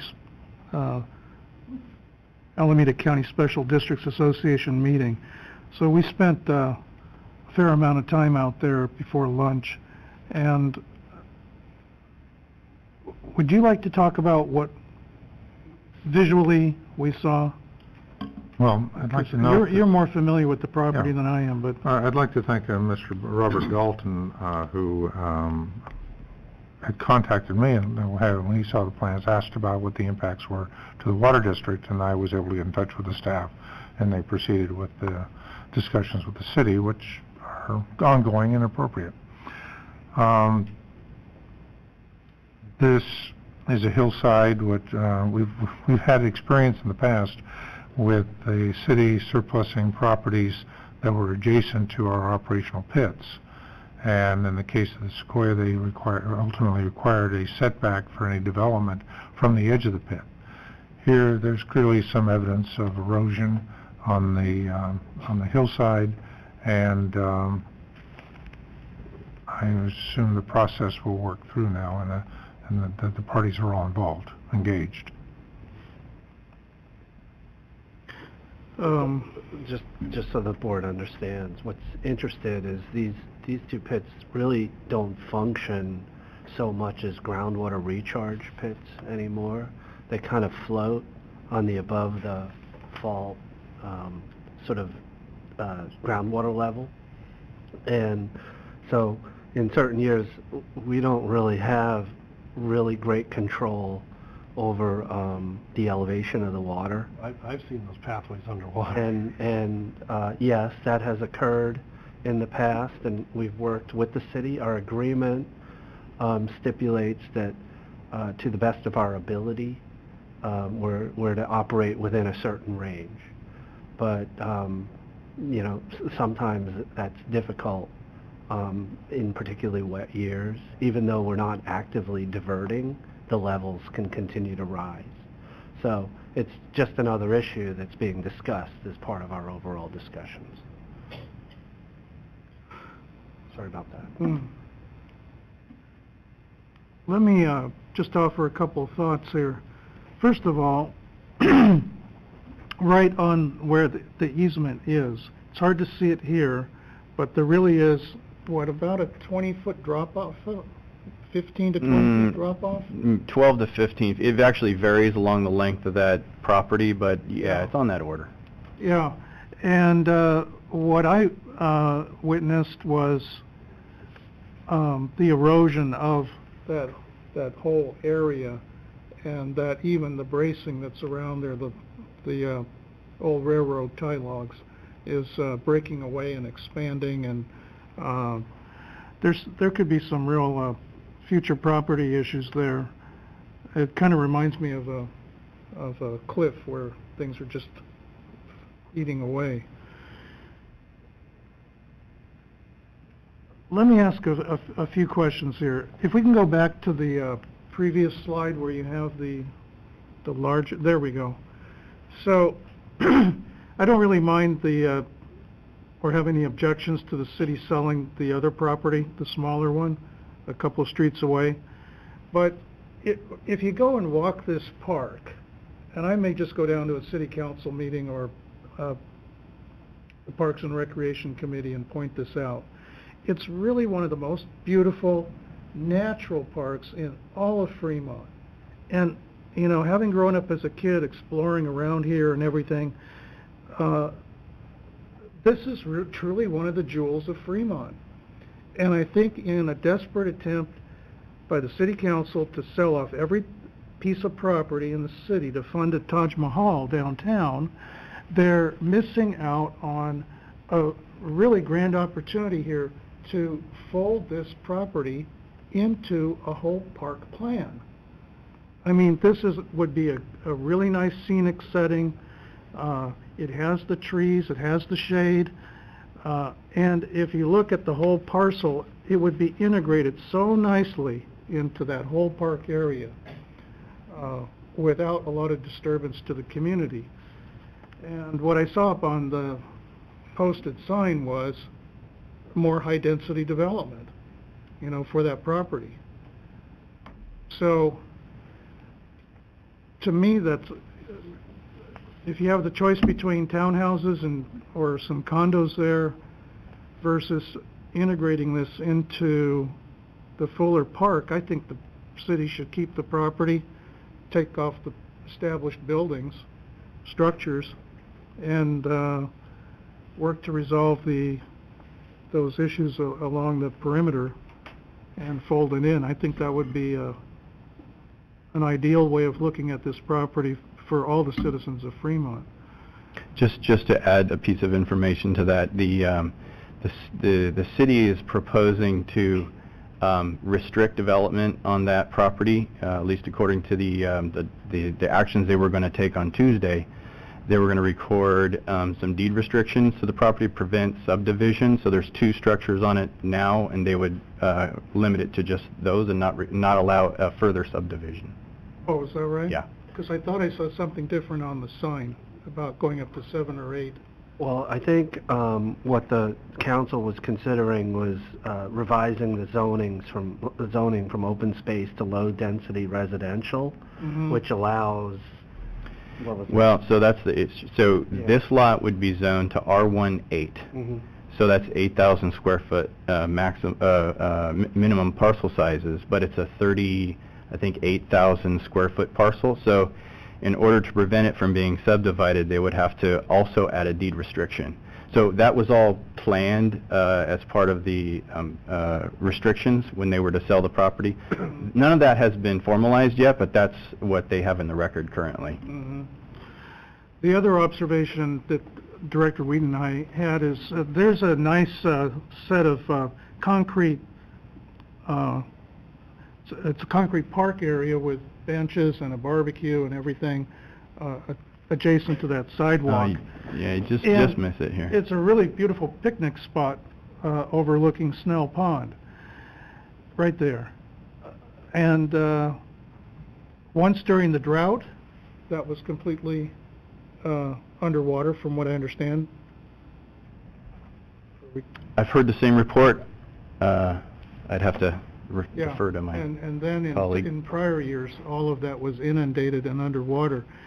And you know, every time you get water above that sidewalk, you end up with more erosion on that drop-off that's right there, which is another reason I think it should be rehabilitated more back to a natural state without the structures there. But those are just some personal thoughts. And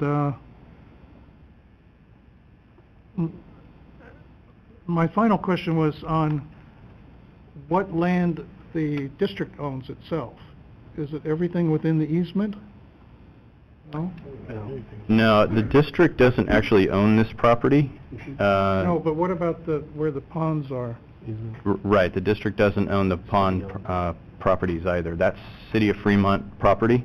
Okay. We have the easement over the property that allows for our water recharge operations, but that's not in district ownership. I see.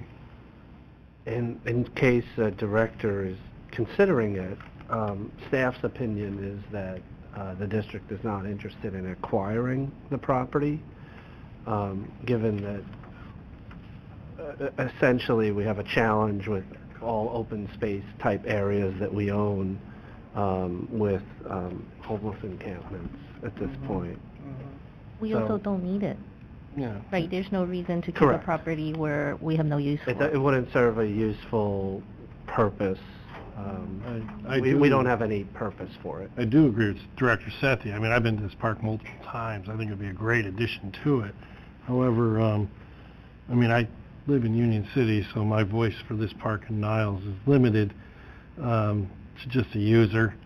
Although that slope is pretty steep, I think we do need to protect, though, the flooding of that inundation of the path does happen, and if they decide to sell this off, we need to be, whoever buys it needs to be aware of who we are, what we do, and how we do it.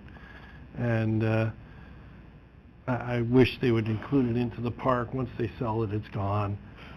And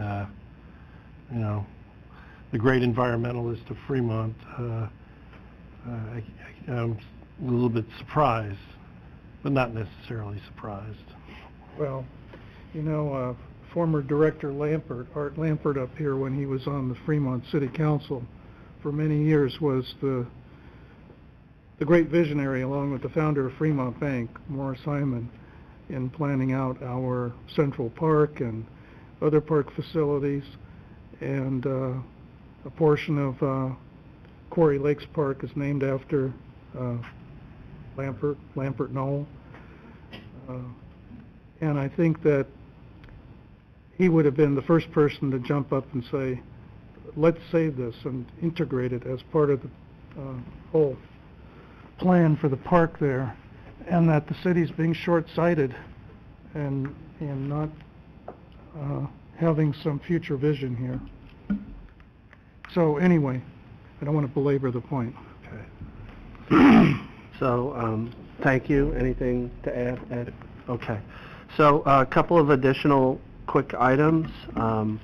First one is... Oh, wait a minute. Don't we need to close on that? The city continued that item on Tuesday at council? Yes, and staff will continue coordinating with the city, and as appropriate, we will keep the board informed. Okay. Okay. So, just a couple of other quick items under GM reports, informational that aren't on the agenda. Mr. In has some exciting news to report about the Special District Leadership Academy Conference that he just attended. I got my certificate just yesterday, so I got that off the list.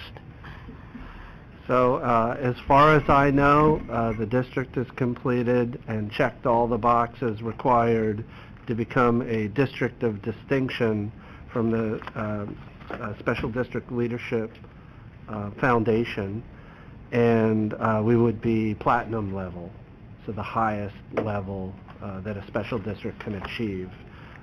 So we will submit the application materials, and hopefully we will receive our response shortly, and then the discussion will be who's going to collect the hardware and at what time and at what locations.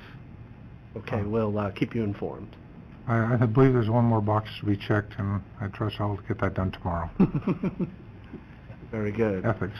Well, you know, every year we have the opportunity, as if you're board president, to champion one thing for the entire board. So this is what I was looking forward to getting accomplished this year, and if in fact we do receive this award, we will be only one of 15, I think it's 15 or 17 water districts in the entire state of California that have this District of Distinction Award, and I think it's even a smaller number that have the Platinum Award, because it's Platinum, Gold, Silver, Bronze. So we're going to be in some very elite company, and I want to thank all the staff because you put in a lot of hard work. There was a lot we had to do over the last few years to qualify for this. Let me note the schedule for that award will be the week of September 25th through 27th in Indian Wells. Yeah. Okay. So we'll keep you informed. And lastly, just wanted to provide the board with a quick update on an exciting project that is recently underway called EBPP. And Mr. Wunderlich will let you know what that means. Yeah, our electronic billing, presentment, and payment system went live officially this week on Monday. We actually ended up, that's what was in all of our public materials, we actually ended up being ready to go live a little earlier than that and went live toward the end of last week. But I just wanted to give the board a quick summary. We have, through today, processed over 3,400 transactions totaling over $500,000 through our new system. And so far, and this is really just since Monday when really the customer involvement really picked up, we have had 1,697 customers sign up for e-billing, and 2,695 customers sign up for auto pay. And so it's been a very busy week in customer service, and we're really pleased with the type of participation we've seen just within the first week of the system going live. And it's been pretty challenging because the board is aware that because of the various systems that the district has implemented over the years, it made it almost impossible to simply transition to the new system seamlessly without customer involvement. So there's been a strong push for a call to action to our customers that you're going to need to do something. But when the smoke clears, we've been assuring them that you'll be happier with the result because of the increased functionality and flexibility of the new system. So we have had some challenges, especially with senior citizens that may have been long-time customers of ACWD, maybe have been signed up for automatic bill payment, maybe by a son or a daughter many years ago, who all of a sudden had to worry about dealing with a water bill. And customer service staff has, in my view, been doing an exceptional job helping customers through the process. So we've had some lines in the lobby. We've brought chairs out and put them in the lobby. We're providing tchotchkes, little ACWD pencils and other things. This was all things that staff took it upon themselves to do, and I think it's going a long way to kind of keep the goodwill going through what has been what's going to remain a challenging transition process as we go through the whole 2-month billing cycle. Right. Yeah, we were particularly busy on Monday and Tuesday. I think what happened is we had a certain number of customers that understood that this was the first week, the first couple of days. In particular, a high volume of credit card transactions on those days is, I think, the customers that understood that there would no longer be any fees associated with using a credit card. And so really we were pretty overloaded in the customer service division. Things have started to get back closer to normal as we've sort of dealt with that initial peak load, but I would anticipate for the next couple of months as customers receive their first bill since the go live and have that first bill due, that will continue to be pretty busy, and I've been really pleased with our customer service staff and the assistance they've been providing to customers both over the phone and who have been coming in. There's almost always a rep actually out in the lobby on the computer helping some of our customers who maybe need some more assistance with the computer, and it's been working pretty well. So all 5 of you are customers. Feel free to provide feedback.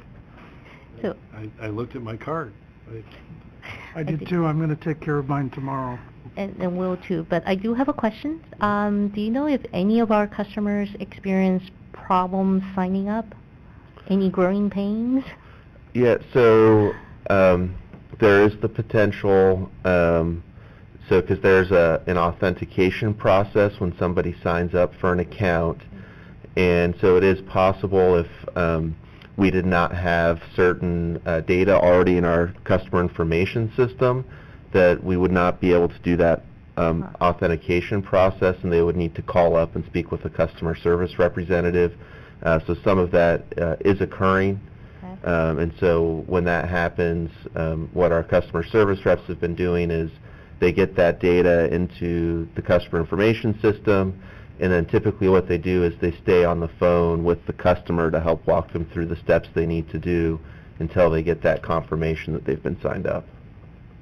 And as the board is aware, for any issues involving late payments and associated late fees that are attributable to the transition to the new system, and a customer made a good faith effort or whatever, we're being very generous on waiving those late fees. So to follow up, Jonathan, your question with your response, So if they need to call customer service agent, do you know what's the average wait time? Yes, I do know the average wait time, and it was, I pulled some of those reports before the meeting. It was very high on Monday, but it's come down each day, and today it was at 2 minutes for the average wait time, which is just about 30 to 60 seconds longer than normal. Okay. So we did have a pretty difficult day on Monday, but we're getting back to normal. Do I dare to ask you how long Monday is when you say very long? So it was 14 minutes on Monday. Oh, that's not bad. It was 14 minutes on Monday, Okay. and then it came down to 6 minutes on Tuesday. Okay. And then on Wednesday it was down to just under 5 minutes, and then today it was at 2 minutes and 2 seconds. I would like us to be under 2 minutes, but if your worst day is only, what, 15 minutes? That's pretty darn good. Yeah, and on that day we were dealing with a much heavier than normal load, just first day of the go live, a lot of customers waiting for that day. So we have brought on 2 temporary staff in the customer service division to help with the phone volume, and we'll be paying close attention to it and making sure that we are staying, at about our normal time. No, pretty good job. That's pretty darn good. So thank you. Even so, on that first challenging day, we had a customer that was on hold, probably for about that 15 minutes or so, drove here, still on hold on the cell phone. Oh, no. Got into the lobby, Oh. still on hold, and I'm so really was sorry. an unhappy camper with our customer service staff because was able to drive here and That's get not into the ACWD. lobby. That- So I'm encouraging staff to show love to our customer service employees who are keeping doing their best to keep a cheerful and helpful attitude for our customers, some of which are can be a little unhappy. And just to clarify, the numbers I gave were averages for all of the calls we answered throughout the day. And so That's not good. that means at certain times of day, the average time was longer, and at other times of day it was less. All right, got it. Personally, we prefer you keep it way under 2 minutes. I know Monday is an exception, but we could do better. But I do appreciate all your efforts and your I will staff. be back to you in 2 minutes. We all been on hold, and you know how aggravating it is when they started getting over multiple minutes, right? Right. So anyway, if there are no further questions, thank you, John. That concludes General Manager's reports for today. Okay. How about if I ask if we have some reports from Director Weed and I. Do we have reports that maybe we could do firsthand for Director Huang, None Akbari, from me. Director Gunther? Nothing? Okay. So Director Weed, why don't you go first, and then I've got 3 quick reports. Okay. I had the opportunity to attend the Aqua Region 3 conference looking at the Pardee Reservoir. It was hosted by East Bay Mud, but we were up at Jackson. What we're seeing and understanding the implications that they had, particularly from some of the fires in the area, the amount of debris, their efforts to maintain that watershed, and the advantages of East Bay Mud. And with the connections that we hope to have with near Los Vaqueros, we'll actually be able to tap into that water supply source for additional water supply to this district if need be. One thing I did take note of, though, was there's a small water district called the Jackson Valley Water District, which has only 130 residents, customers, and some agriculture. They had run into a challenge with East Bay Mud being told their water rights to the McCollum was being challenged. Therefore, they purchased some water from Amador Valley Water District. 300 acre-feet for a total cost of $5,400, $18 an acre-foot, which it was noted is really the base cost of water in the state of California. We find a way to add a couple of zeros to that cost when we get it out to the coast. But it struck home that when we talk about the availability or shortage of water in the state of California, you really have to take that with a grain of salt. Water is relatively available in the foothills and in parts of the state in the Delta, and the cost of water is commonly in the $10 to $20 an acre-foot range. The other point, the second meeting I attended along with Director Sethy was of the Headwaters Tour for the Water Education Foundation. There was an overnighter going up, taking a look at Tahoe and many of the research facilities at the University of California, Berkeley, and also on the University of California, Davis. There is a real fear in the area of forest fires, the overgrowth of the woods, the need to try and cut back and reduce the amount of fuel load in the woods. And it's a huge effort. There was hope at one time that biomass energy would be the saving grace for this, and it was noted this has become a biomess. Most of those biomass energy plants are in bankruptcy or have closed down. The beetle, we had some extraordinary presentations on the insect infestation, and it was a gloomy report.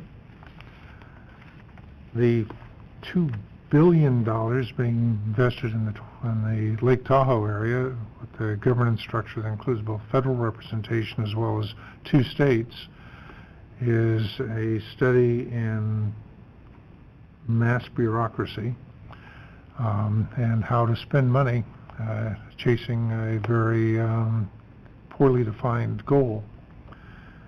One study that struck me was, which was very complex and probably successful in that it got a buy-in from all of the various players, was to try and remove the fines that are generated in roads, and particularly when they put sand on the roads, from getting into the lake.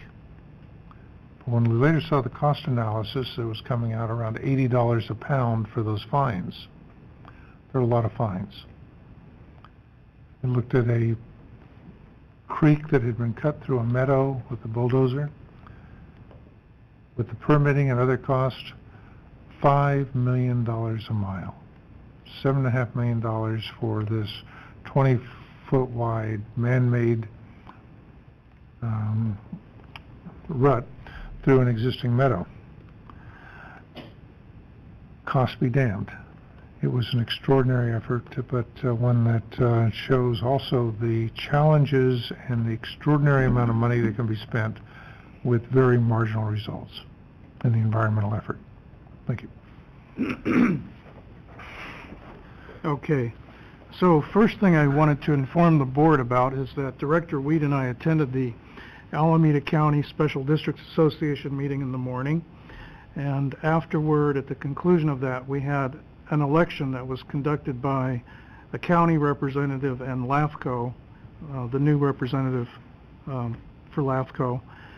And so I was unanimously elected as the member to represent all special districts in the county of Alameda on the new Alameda County Redevelopment Oversight Board. So, as you may be familiar with, the governor a few years back was resolved to get rid of redevelopment agencies at the municipal level. And so we went through a disillusionment of those local agencies, and now we are at the closure point where we have one redevelopment oversight committee appointed, or board, for every county in the state. And so this is the closure of everything at the county level for all special districts. And so I wanted to thank the board for of putting forward a resolution of support, and also Gina for putting together an application that took a lot of work, and just everybody's general support. I've never taken on a responsibility like this, but I am looking forward to it. I'm hoping to learn a lot from the process. And the county auditor's office contacted me first thing this morning. They are very eager to get me on board.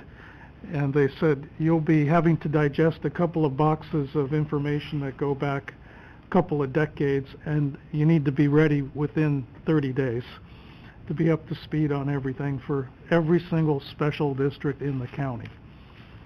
So I've got some weight on my shoulders there, in addition to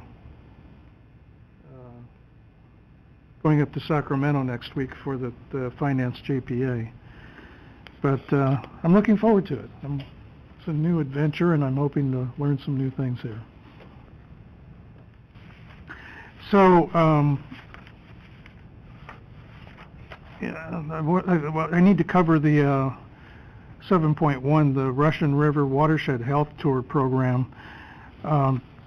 This was really focused on two issues, or three issues. One was all the new science in weather forecasting for the major rainstorms that we have during the year, the atmospheric rivers, as they call them. It's fascinating to look at what other water agencies are doing in terms of really planning that forecasting. We haven't really had to do that for Calaveras Reservoir, but you can see where up north in Mendocino and Sonoma, it's really critical in their ability to forecast. So I enjoyed that. Number two was really looking at reservoir operation based on these rainstorms and proper flood control, and how you manage between the two, between proper allocation for flood control and being able to deliver water at an optimal level for the communities downstream. And then lastly, we spent a good portion of time looking at all of the river restoration efforts on the Russian River to help encourage the migration of fish back upstream.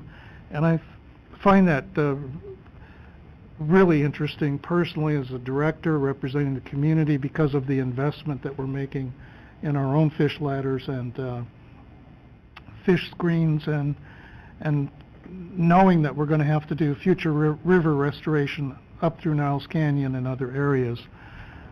I was given an invitation to go see the fish ladder at some future point that they have up there.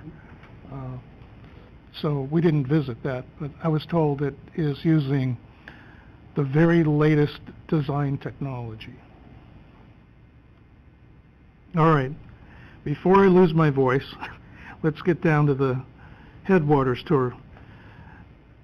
I will just say this: every Water Education Foundation tour I've been on has just been exceptional, and this is just another one. This is like getting crammed in 2 days a full college course, you know, and from one end to the other it was just packed with information and speakers and experts, and so you really do learn a lot. I'm going to note just a couple of things. One, we live here in the urban areas and we don't realize how important the headwaters are and all of the forests in the Sierras here to how it relates to our local water supply. And so we were learning about how well the Native American Indians managed the landscape for 10,000 years before the arrival of Western Europeans, and that literally within 150 years we've ruined the entire forestry system in California. and that if we were to better manage our forests, thin them out, do preventive fires, and take care of our landscape in a better way, we were told by more than a few people that we would end up generating 3 to 4 million acre-feet of water that could help restore our underground aquifers in the San Joaquin Valley, and thus relieve pressure on the delta. And seeing the UC Berkeley and UC Davis scientific centers was very interesting. But let me note one thing. I have always considered myself an environmentalist my whole life. I'm an advocate for better management of the environment. But I couldn't help but feeling depressed when I came home and thinking about it for the entire weekend, that the very environmental causes that I've been supporting are the very ones that are killing and suffocating our Sierra Mountain environment, all of our forests. And the killing and suffocation of doing the right things is causing depletion of water downstream. And so it's almost self-defeating, many of the projects that they're advocating for. But when you really get down on the ground level and you see what's going on, you feel it. No one said anything, not the words that I'm using. It wasn't even inferred. But when you've gone to enough conferences, you've heard enough information, and you're digesting the data, and you look at what the results are, you know why we're having more and more fires in California and bigger ones occurring.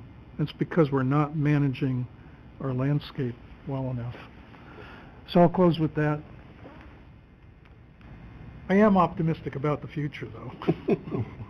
But let me just, there was a change in tone from the people who were Sierra Nevada protectionist groups, et cetera, were now talking about cooperation with the industry, recognizing that, and no one mentioned the spotted owl, but with how that destroyed the lumber industry in the state, and now they're recognizing the need for to have that management.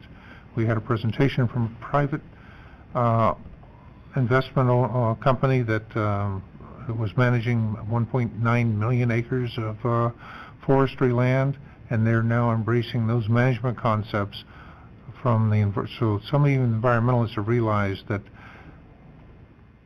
the policies, whether it be the spotted owl and some of the others, had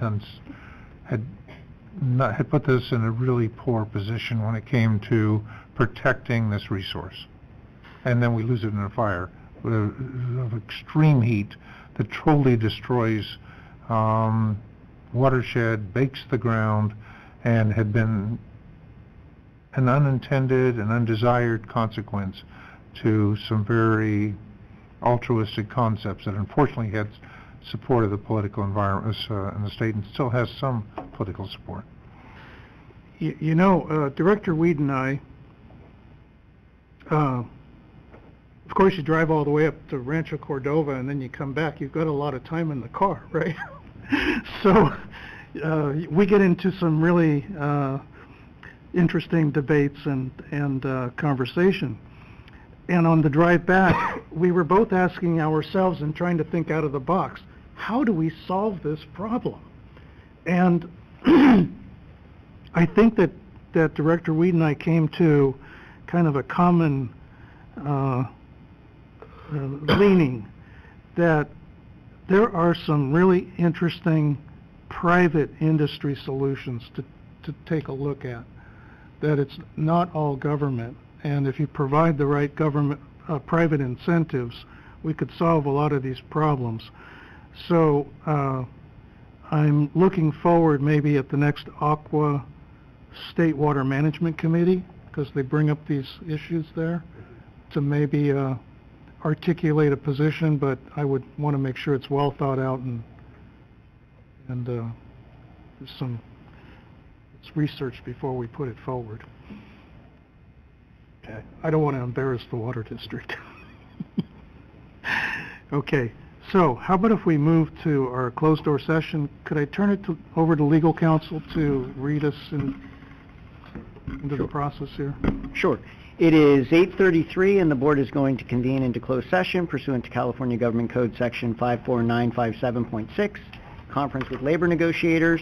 The agency-designated negotiators are Robert Shaver, Jennifer Rogers, and Glenn Berkheimer, and the employee organizations are the Operators Engineers Local 3 and the ACWD Operators Association.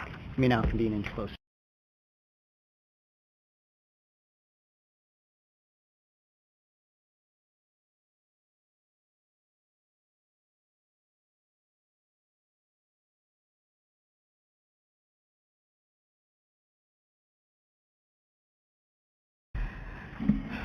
Okay, we'll reconvene our meeting at 9:28 p.m.